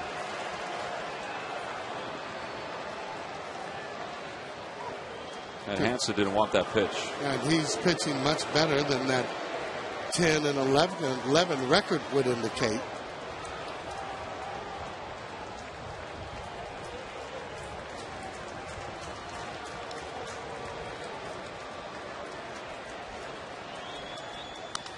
To the right side. Infante has it. And the Phils leave a couple more. No runs, 1 hit, 2 men left for the Phils here in the 6th. We have played the first 2/3 of this ball game. Still no score.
We go to the top of the 7th inning. This is a pitcher's duel in a big way. Roy Oswalt's allowed 2 hits. Tommy Hanson, meanwhile, has allowed 1 hit. Tommy Hanson has allowed 2 hits. And as we begin the 7th, Jason Hayward leads it off. And it's 1 ball and no strikes to Hayward. He's 0 for 2. Both these guys done a great job throwing their off-speed pitches behind in the count and really keeping the hitters off balance. And then they have real good fastballs too when they need them, you know, and they can use a fastball like that. You talk about good off-speed pitches. Anytime they can throw them for strikes, and they've done that tonight. It's tough to hit guys like that. Yeah, aside from Hanson's strikeout of Howard, which was up, his fastballs have been down. Roy Oswalt's have been rising. Hanson's been using a lot of backdoor sliders to left-handed hitters too. That's been his best pitch tonight to the left-handed hitters. A few curveballs, but more backdoor sliders, and they're turning them over. They're just smothering them to the right side. And a swing and a miss. Another strikeout for Oswalt. 7th of the ball game. And there's your point, Tom, about the high fastball that he's been throwing tonight, and he has been throwing that effectively and getting guys to chase, as Hayward did right there. Here is the Verizon Wireless game summary. Just great pitching. Roy Oswalt and Tommy Hanson. Phillies' first time an opposing starters lasted behind five innings in the last 8 games. And this guy is really good tonight, is Hanson, and Roy Oswalt also very good pitching. Here's Martin Prado. He's 1 for 2. Doubled his last time up, grounded out his first time up, and he takes a strike, and it's 0-1. That looked like a slider from Oswalt. Right, and that's another example. There's Hanson of the way these guys have been able to throw their off-speed pitches over. I think Hanson gets 1 more inning. He's over 100 pitches. I don't know. You know, their bullpen is so good and they trust it so much, especially late in the game. It's starting to rain now. So that may answer it for you. Oswalt was trying to get a new baseball. There's Moylan. And the ball, as it was floating in, hit Prado. Look at his hand. Yeah. Throwing it real hard. There's a line of showers out there to the west. And getting a little rain right now. 1-1 the count. 1-2 the count to Prado. More than a little. Oh boy. That's a shame the way this game's being pitched tonight, huh? Yeah, they were hoping that the showers would get through without reaching Philadelphia. Kind of break up, I should say, before they get here. Didn't happen. Over to third, a foul ball, and it remains 1-2. Oswalt really cut down on his pitches, only 84 right now. You know, this guy is dealing. Whereas Hanson's over 100. And the rain could be a factor in how far these pitchers go now. What a shame.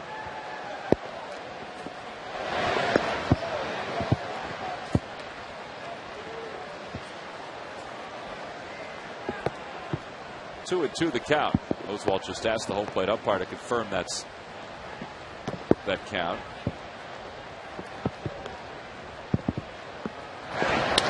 Over to shortstop. Valdez stays down on it. Yeah, there are 2 outs.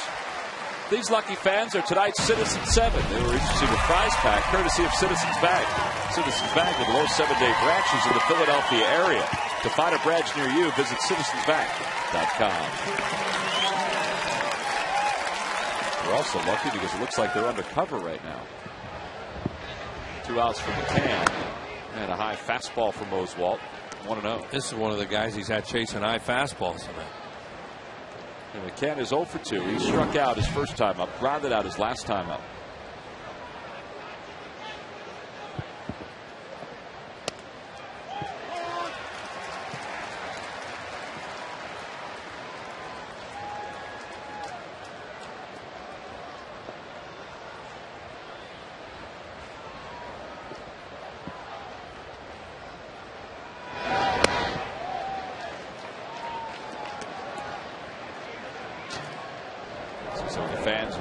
Getting out of the rain showers, although it's lightened up a little bit. The wind doesn't look as drastic now. Just in case, she's going to stay covered.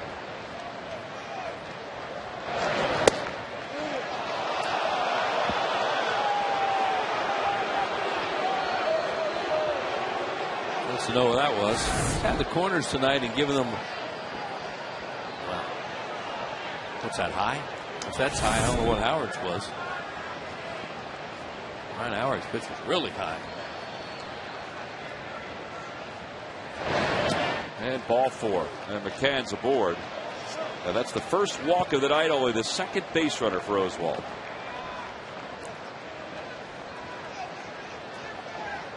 And now 2 outs for Derek Lee.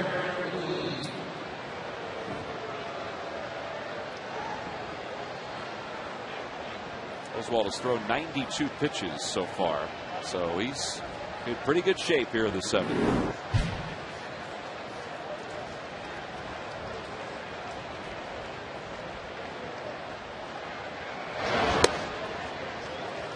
Got Derek Lee chasing changeups tonight, starting with a high fastball.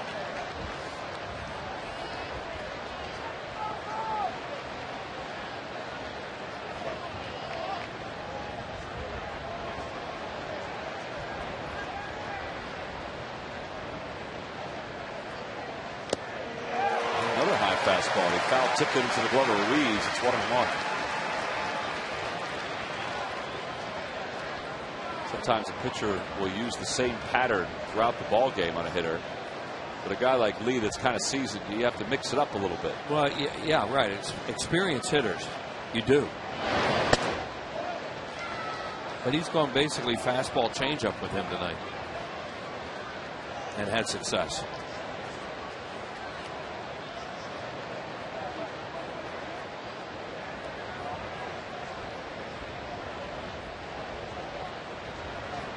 Ruiz really fights for his pitchers back there too. You know, he doesn't show umpires up. He'll keep looking straight ahead and talk to him a little bit.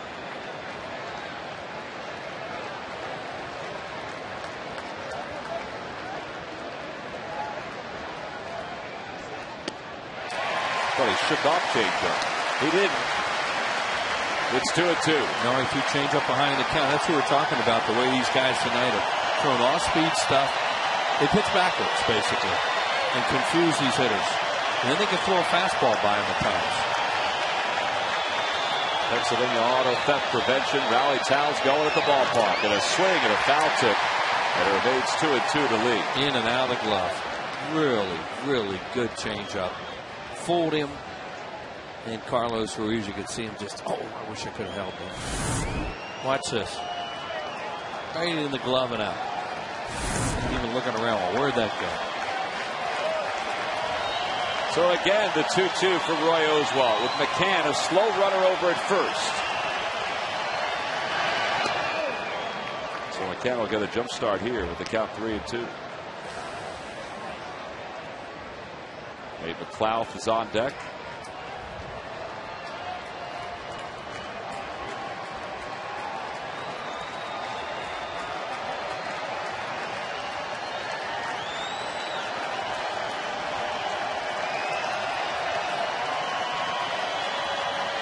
Goes and a swing and a miss, another changeup. Look at the frustration on Derek Lee's face. 8th strikeout of the night for Roy Oswalt. He did a little pitching here in the 7th inning. He leaves one at first after his first walk of the night, and then he walks off with another strikeout. For Oswalt, no runs, no hits, 1 man left, and 2 strikeouts. It's time to stretch here at Citizens Bank Park.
Wheels, what 3 Braves pitchers threw a combined no-hitter against the Padres in September of 1991?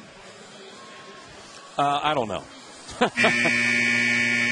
I don't really have many hints for you. I mean, I know I'm going to know the guys, but Merker, Wohlers, as Harry used to say, Alejandro Pena.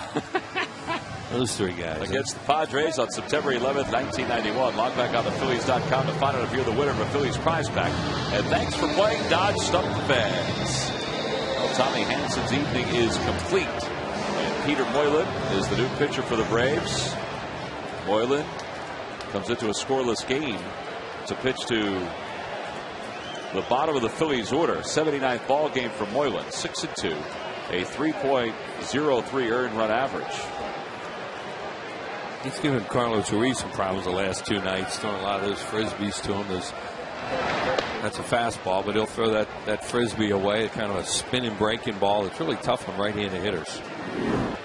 Tommy Hansen tonight, Wheels, 6 innings, 2 hits, no runs, 3 walks. He hit a batter, 4 strikeouts. Yeah, he was really good. And Oswalt, well, he's still out there, we think.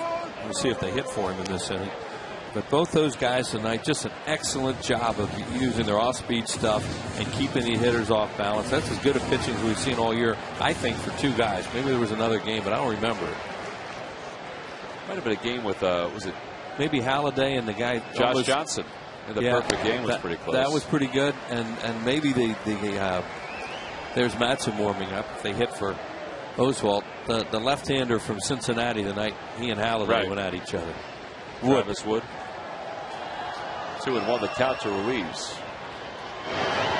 Off the end of the bat, a flare into right center. That'll drop for a base hit. Carlos with his 2nd hit of the night. 3rd hit overall for the Phils.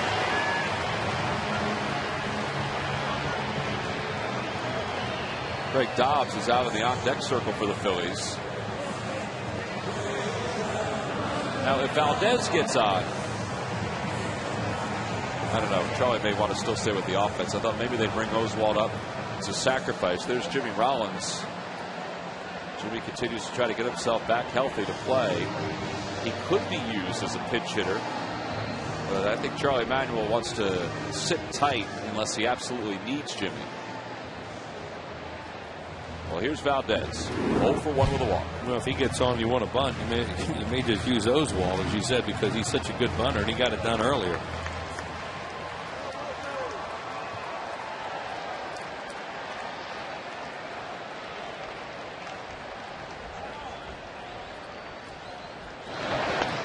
Valdez bunts. He's going to get Ruiz over to second, and he tags Valdez. Moylan does. The sacrifice is successful. Yeah, you see them using the bunt right there and then going to the pinch hitter. So, they want to get the runner in the scoring position right away with 1 out, and that makes you, now you know for sure that Oswalt's gone.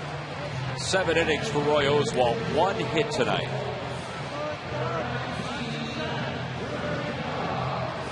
Once again, Wilson Valdez does something positive. Good job, gets a bunt down. Bobby Cox coming up the stairs. That may be it for Peter Moylan. 1 and done. He has a left-hander loosening up. He's going to go with the right-hander, it looks like. He signaled right-hander and not left-hander. So he's going to go righty if his signal is right. And he said, yeah, I said right-hander. So, well, they're going to check. They're going to the phone right now just to make sure that it is a right-hander. Here comes the right-hander. So the righty Moylan is out, and another righty coming in. We've got an AT&T call to the bullpen. The Braves with another pitching change here in the bottom of the 7th.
Authenticated game use memorabilia and limited edition collectibles such as baseballs, jerseys, lineup cards, and so much more are exclusively available through the Phillies. Visit the Game Use Collectibles kiosk at Citizens Bank Park behind Section 126 or check out the Phillies Authentic Shop at Phillies.com.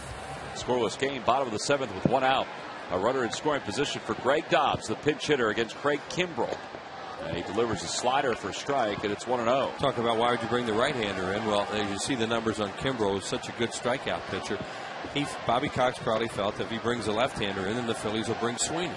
So he'd rather this matchup than Sweeney on O'Flaherty. Rain starts to fall a little harder again here at the ballpark. And it's 2-0 to Dobbs. Now, as it turns out, both starters are gone anyway. So the rain isn't going to affect the great job by these two starting pitchers. They pulled the cover off the tarp. It's usually an indication that the storm is upon us. And, well, the storm is upon us. 2-0 to Dobbs. A 192 hitter with 5 home runs. A couple as a pinch hitter.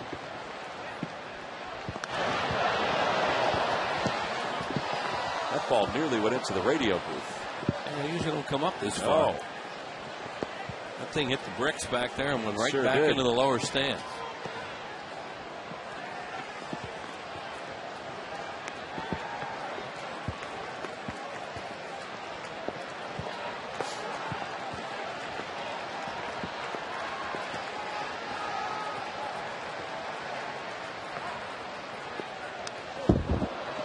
Got another fastball, and it was up a little bit. It's 2-2. Kimbrell was shown on those numbers, and he was in the game last night as a strikeout pitcher who they think could close someday. Mike DeBuzio is right there in the striped shirt. The rest of the grounds crew up on the stairs, just in case they're needed. It gets heavy, then it lightens up a little bit. Still see downtown. That's a good sign. Yeah. When the city disappears, then you think, uh-oh. The city was lit up before with all the lightning going through the area. Yeah, there was a lot. Let's see what Dobbs' numbers are as a pinch hitter here in 2010. And a called strike 3. A fastball right on the inside corner.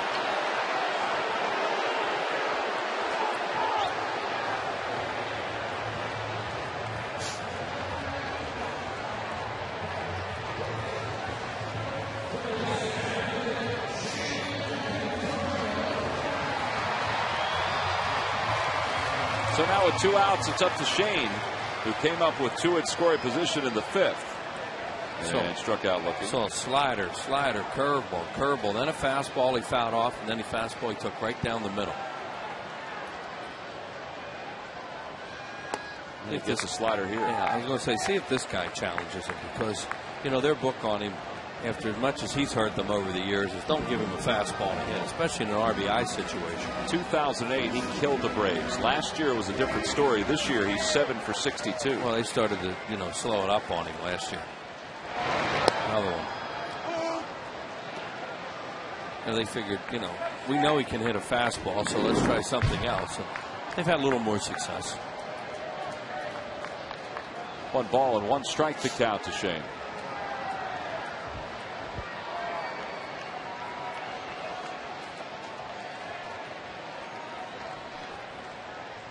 Right through the 5-hole. Ruiz goes to third. It came right back to McCann, and he throws him out, and then Prado drops the ball. How about that? Wow. Prado will probably get an error. That's amazing the way that hit the bricks and came right to him. That was a heck of a play by McCann to field that with a catcher's mitt, like an infielder. And then he threw a strike. Here it is. First of all, he doesn't catch the ball right through the 5-hole, but here it comes. Look at that. Oh, it bounced up to him. And now he throws a nice throw there to Prado. And the ball comes out. A little short hop, but it was handled, and then Ruiz's leg jarred it loose. And he would have been out, as you see there. They definitely had the tag on him before he got to the bag. Well, Jeff Kellogg called him out, and then changed the save. Did they give him an error? No, just a wild pitch. Just a wild pitch, okay.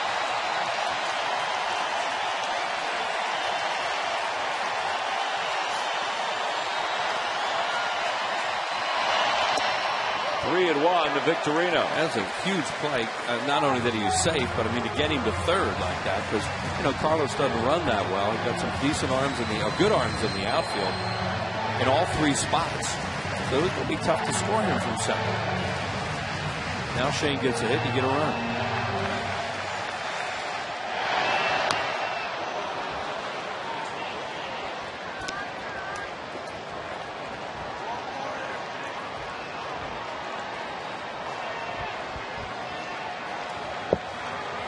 Really blowing out the right field now. Yeah, it's totally shifted over the last half inning. Started at the end of the Braves inning. And a breaking ball, ball 4. The Phillies have 2 on for Placido Polanco. Good at that. Shane taking the 3-1 backdoor slider there. Or the 3-2.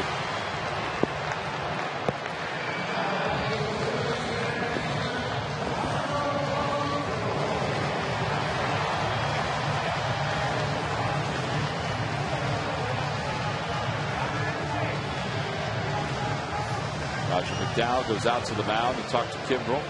Venters and Dunn, both left-handers, throwing in the pen. There's Billy Wagner sitting in the bullpen. Phillies haven't seen him this series, and they'd love to get the Braves out of Dodge without seeing him at all. Yeah, he's had a tremendous year for them.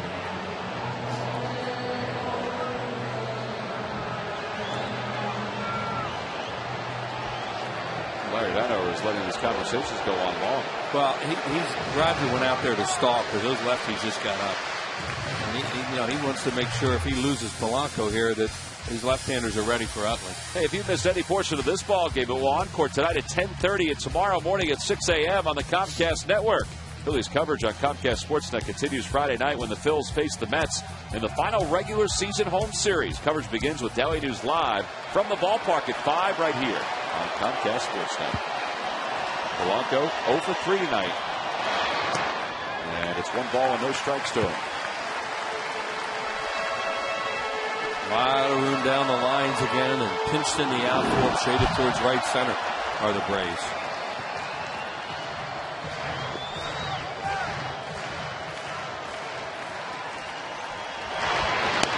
Outside, 2-0.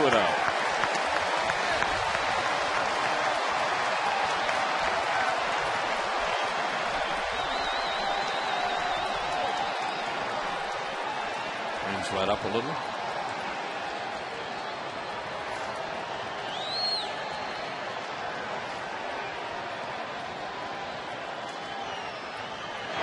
Victorino goes. Towering pop-up into foul territory. Right field line. Sliding is Infante, and he made the catch. That's a heck of a grab. A clutch defensive play for a team that has not played good defense this entire series. For the Phillies, no runs, 1 hit, 2 men left. It's a pretty good defense by the Braves to finish up the inning.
Ford Sedan, Suzuki, the power of engineering.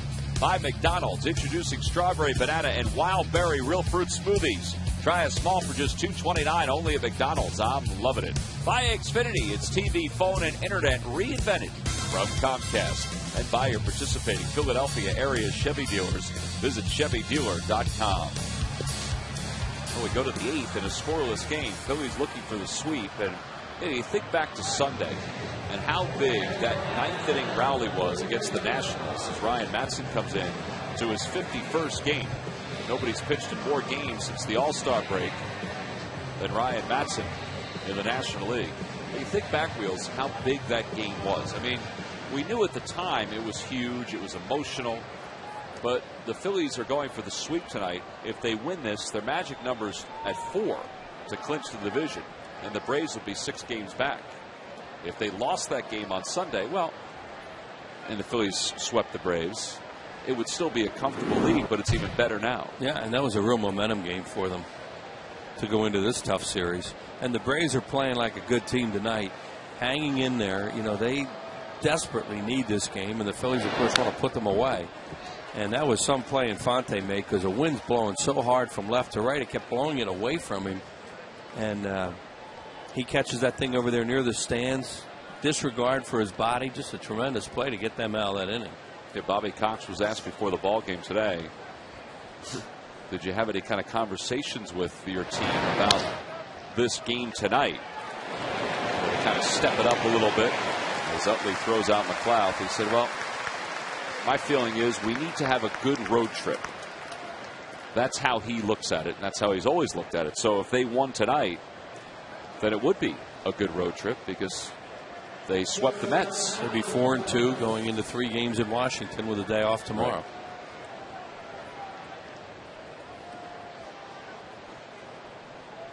One away, and here's Alex Gonzalez, 0 for 2.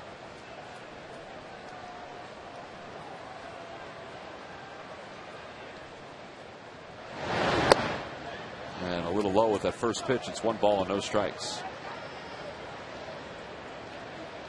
And they'll pull out all stops here tonight to win this game, so Phillies are going to get Venters in the 8th. With Utley and Howard due to lead it off for the Phils.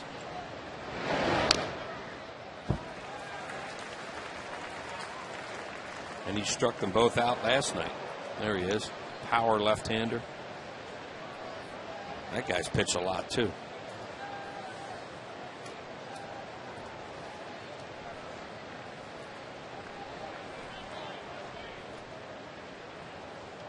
Remember, we saw him early in the year and went, uh-oh, where'd this guy come from?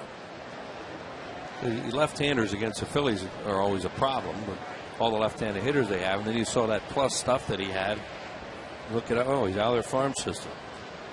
And he was a starter. And he was a starter. But you could tell he was going to really help them this year. 2 balls and 1 strike to Alex Gonzalez with 1 away here in the top of the 8th.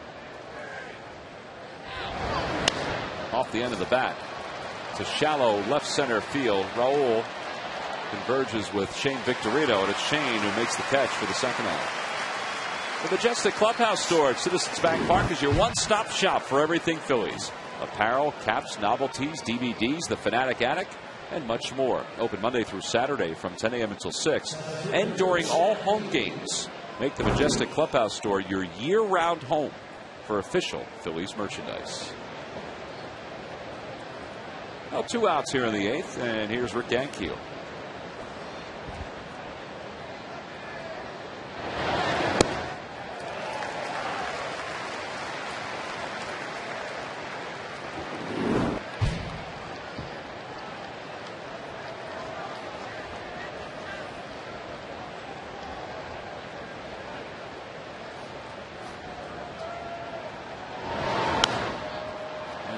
Promptly works ahead. No balls and 2 strikes.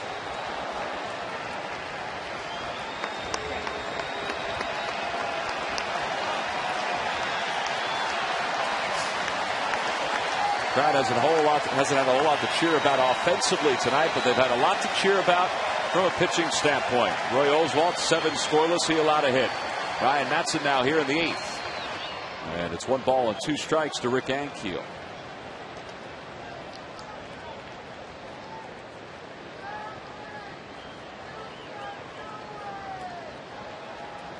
Brian McCann, Jason Hayward, and the rest of the Braves, as Will said, head on to Washington after this. Taking the train down tonight.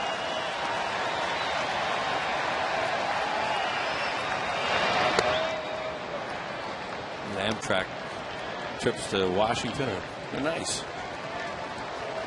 They're different. They're fast. They do a great job with the charter trains for some of the teams, and the Braves are going to do that tonight.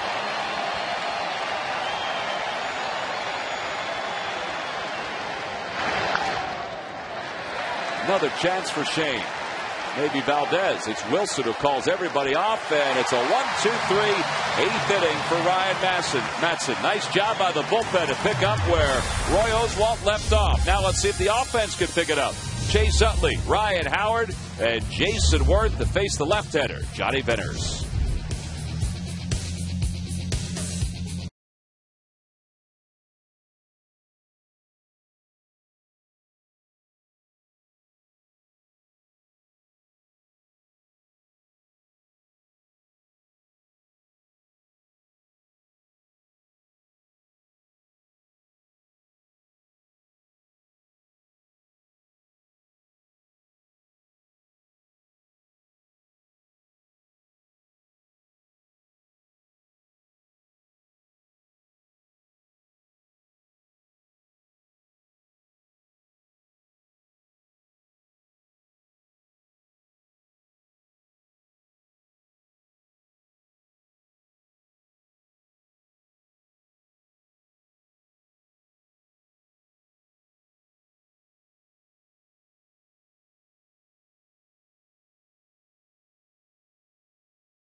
Braves nothing, Phillies nothing. We go to the bottom of the 8th.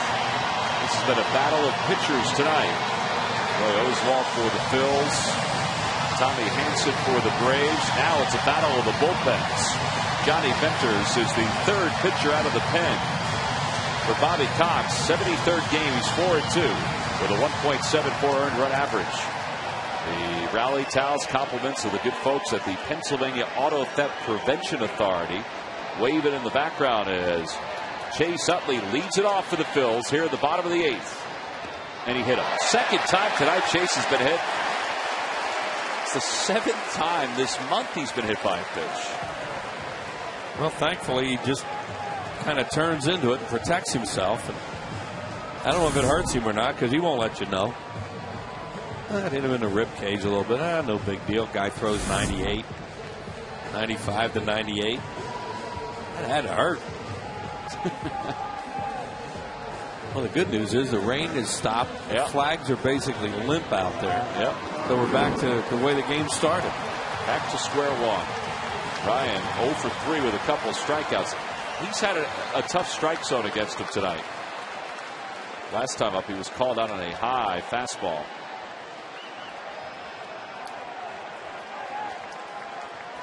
The infield is up a little bit with a runner at first.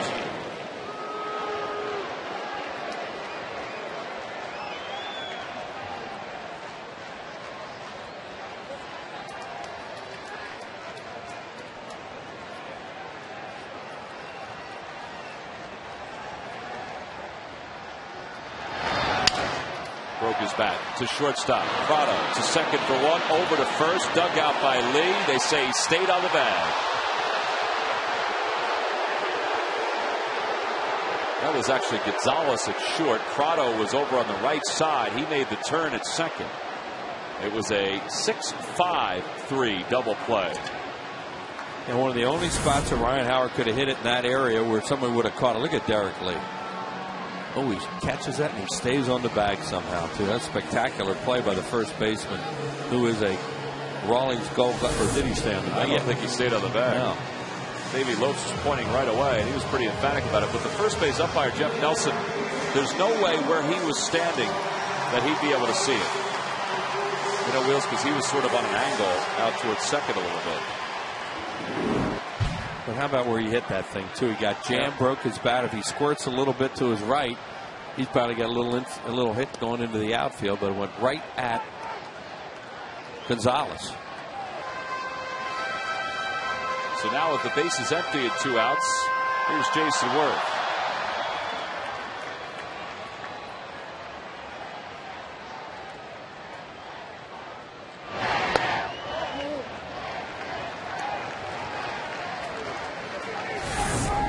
There you go. It's in his glove, and he's still on the bag. Okay. And it was in the heel of the glove. That's why it looked like, but it wasn't coming out.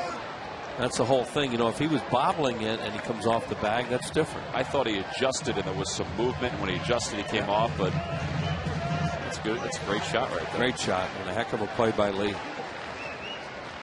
3-1 now to Jason, with Ibanez waiting on deck. Well, it would have been almost impossible to hit a home run here about an hour and a half ago. Not now. And ball 4, Jason's aboard again. Third walk of the night for Worth.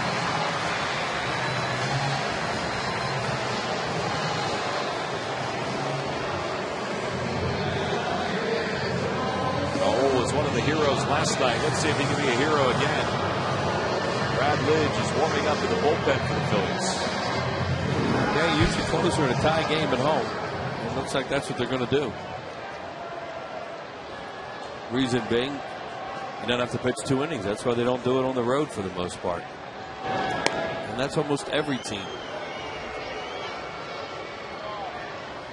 Phillies, with all their base runners tonight, have only attempted a couple of steals.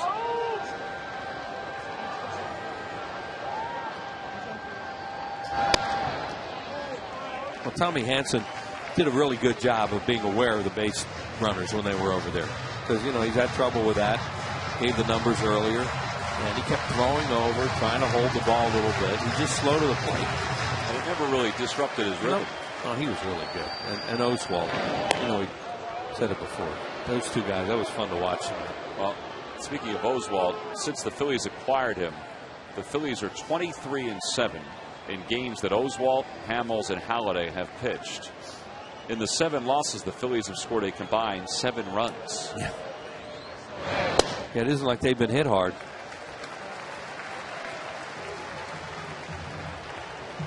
Tonight's one of those nights. Spencer's is not sharp tonight.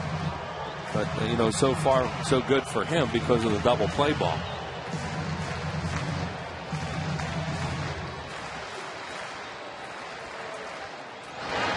Opposite way for Ibanez, slicing toward the corner. That is a fair ball, and it kicks around McLeod. Rounding third, heading for home is Worth. They're not going to get him, and the Phillies take the lead. Raul Ibanez comes through again. Overthrew the first cutoff, man. McLeod, I will show it, but Raul gets a big hit, as Tom said, comes through again. Looking away, pitch was away, but overthrowing the first cutoff, man, made that possible. Watch what happens here. It's a great job right here. Now, it's close where it lands. Now, McLeod gets on it pretty fast. It hits right on the line. Wow. But watch what happened. Well, you can't say it. He overthrew Gonzalez, who was out there, and then Prado had to pick it up and throw it. And that took a little bit more time. And Jason, once he gets rolling, he glides around the bases. Well, yeah, you had a guy running with 2 strikes. I mean, with 2 outs all the way who can run. And when they don't execute, they got the run. 79 RBIs for Ibanez, and it's 1-0 to Ruiz. Now watch what happens on the cutoff right here. See, Watch him airmail the first guy right over his head, and now a tough hop for Prado. Takes all that extra time. Little things in a baseball game can win or lose them for you. There you go. Would have been a much closer play at the plate. Well, if Gonzalez had gotten it, was going to be real close. That ball hit Ruiz. See, Benders is not throwing well on that. You know, he got the double play ball, but he is not sharp. One of the few times we've seen him this year where he's not sharp. 2 on, 2 outs, and Wilson Valdez is going to try to give the Phils a little insurance.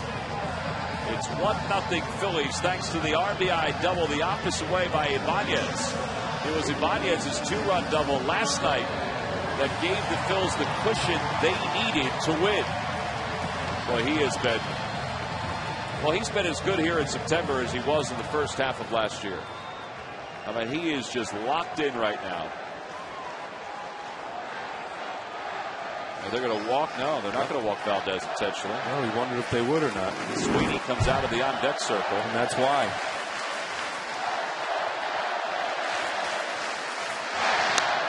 To the right side, a grounder. Lee will have to take it to the bag himself. Benders was late getting off the mound.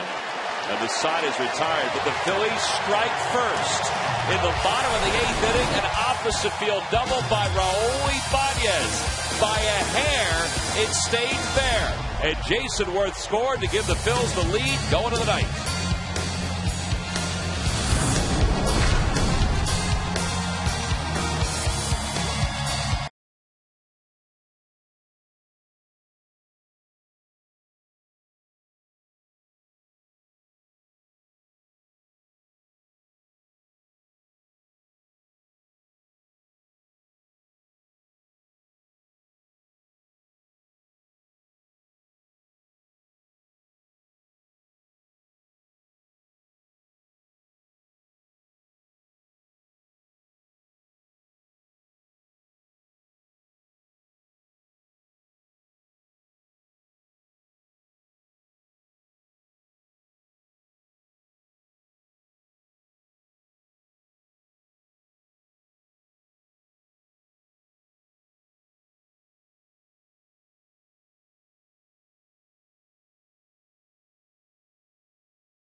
Opportunity thanks to Raul Ibanez's double down the left field line to sweep the Atlanta Braves and take, well, they already have control of the division as they lead the division by 5, but a win tonight, they would have commanding control of the division.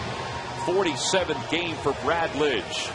1-1 with a 3.24 earned run average, and he has been outstanding in save situations since the 1st of August. And he's in one here, and a tight one.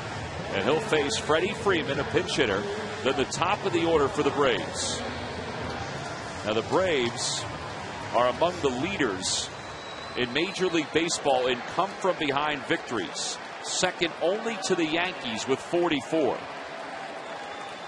And that's why they were on such a great run at different times this year, because of their ability to come back in the late innings. Freeman hit his first Major League home run in last night's ball game against Roy Halladay. It was a long one. Ooh, yeah. And he takes a slider for strike one. It's always been Brad Lidge's bread and butter, that slider. But it has really been good here in the back end of 2010. Fastball upstairs.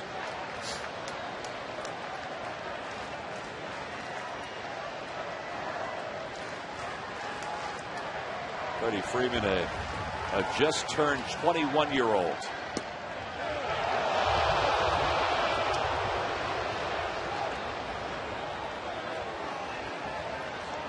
It's fun for a lot of those guys, even though they haven't gotten a whole lot of time on the field, like Mike Sweeney, trying to get to the playoffs for the first time in his career.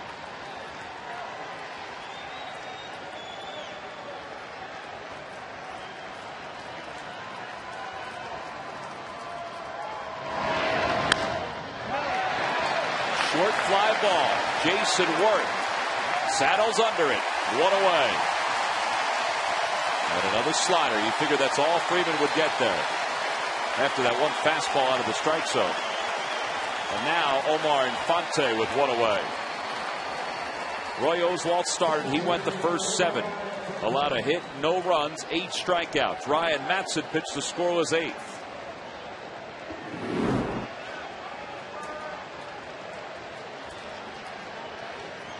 Infante is hitless at 3 at-bats and a slider for strike 1.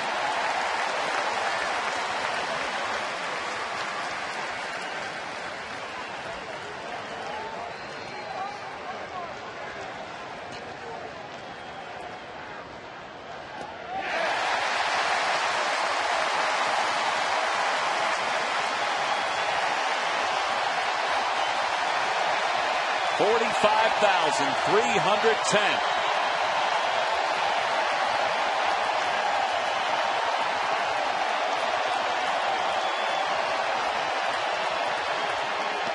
Checked his swing on another slider, and it's 1 ball and 2 strikes.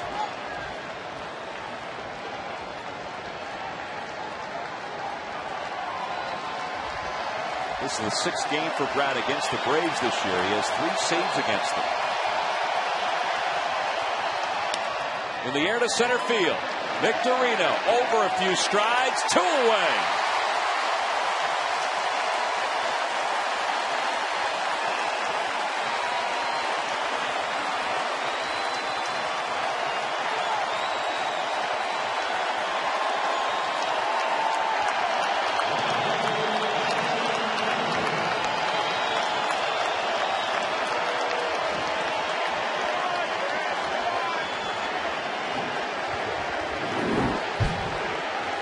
Back on the 22nd of July, the Braves had a 7-game lead in the division. As Jason Hayward takes a fastball down and away, it's 1-0. My, how things have changed.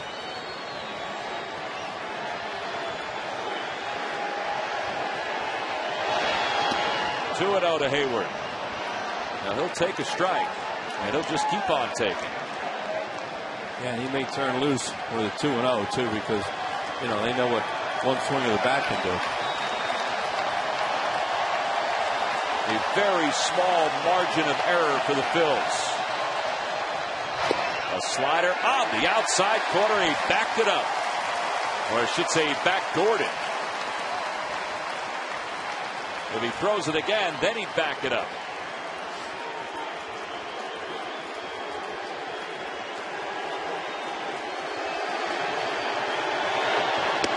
One. Decided to go with the fastball.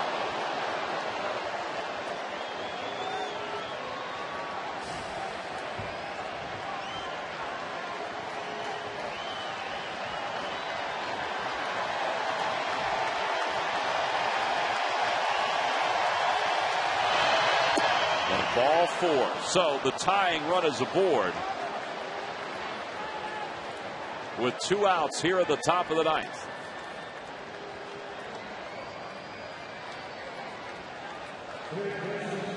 And that'll leave it for Martin Prado. Brad has recorded 20 saves in his last 22 opportunities.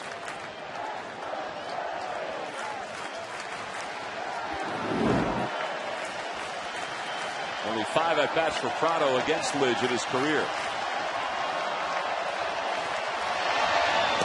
And he starts him off with a fastball. On the inside corner, it's 0-1. Polanco is way over toward the line at third. In the outfield, back a few steps in that no doubles defense. Trying to make a couple of hits, tie the game.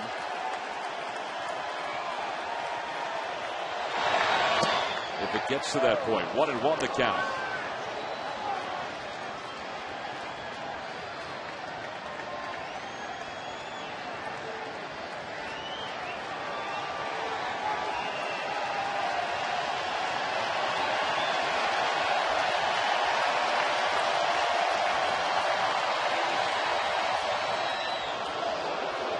Ruiz called time. I think Carlos did call time. Yep, he jumped up right away to go out to the mound. Brad Lidge, who for so many years had Brad Auspis as his catcher in Houston, said it took only a couple of games for him to have the same kind of trust in Carlos Ruiz, and they have worked magic together. Check this swing. They'll appeal that. No swing. This is the first base umpire, Jeff Nelson. I thought Hayward might try to run, too. Thought the same thing. But he hasn't. He hasn't even come close to running. 9 steals for Hayward. He's been caught 6 times. There he goes. Oh, he got a heck of a jump. Fly ball down the right field line. On the run is Worth. Into foul territory. He won't get there. And Hayward will go back to first. Hayward would have had second base stolen standing up. Yeah, they're not that worried about it, really. That's why I thought, he might go earlier.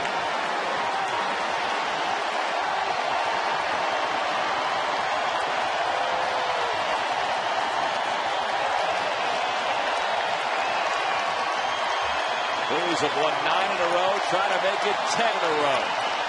And that 10th win would be a dandy. There he goes again. And a slider down the way, no throw. The tying run is at second.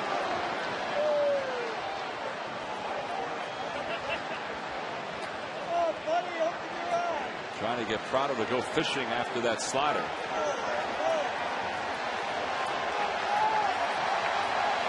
Can is on deck.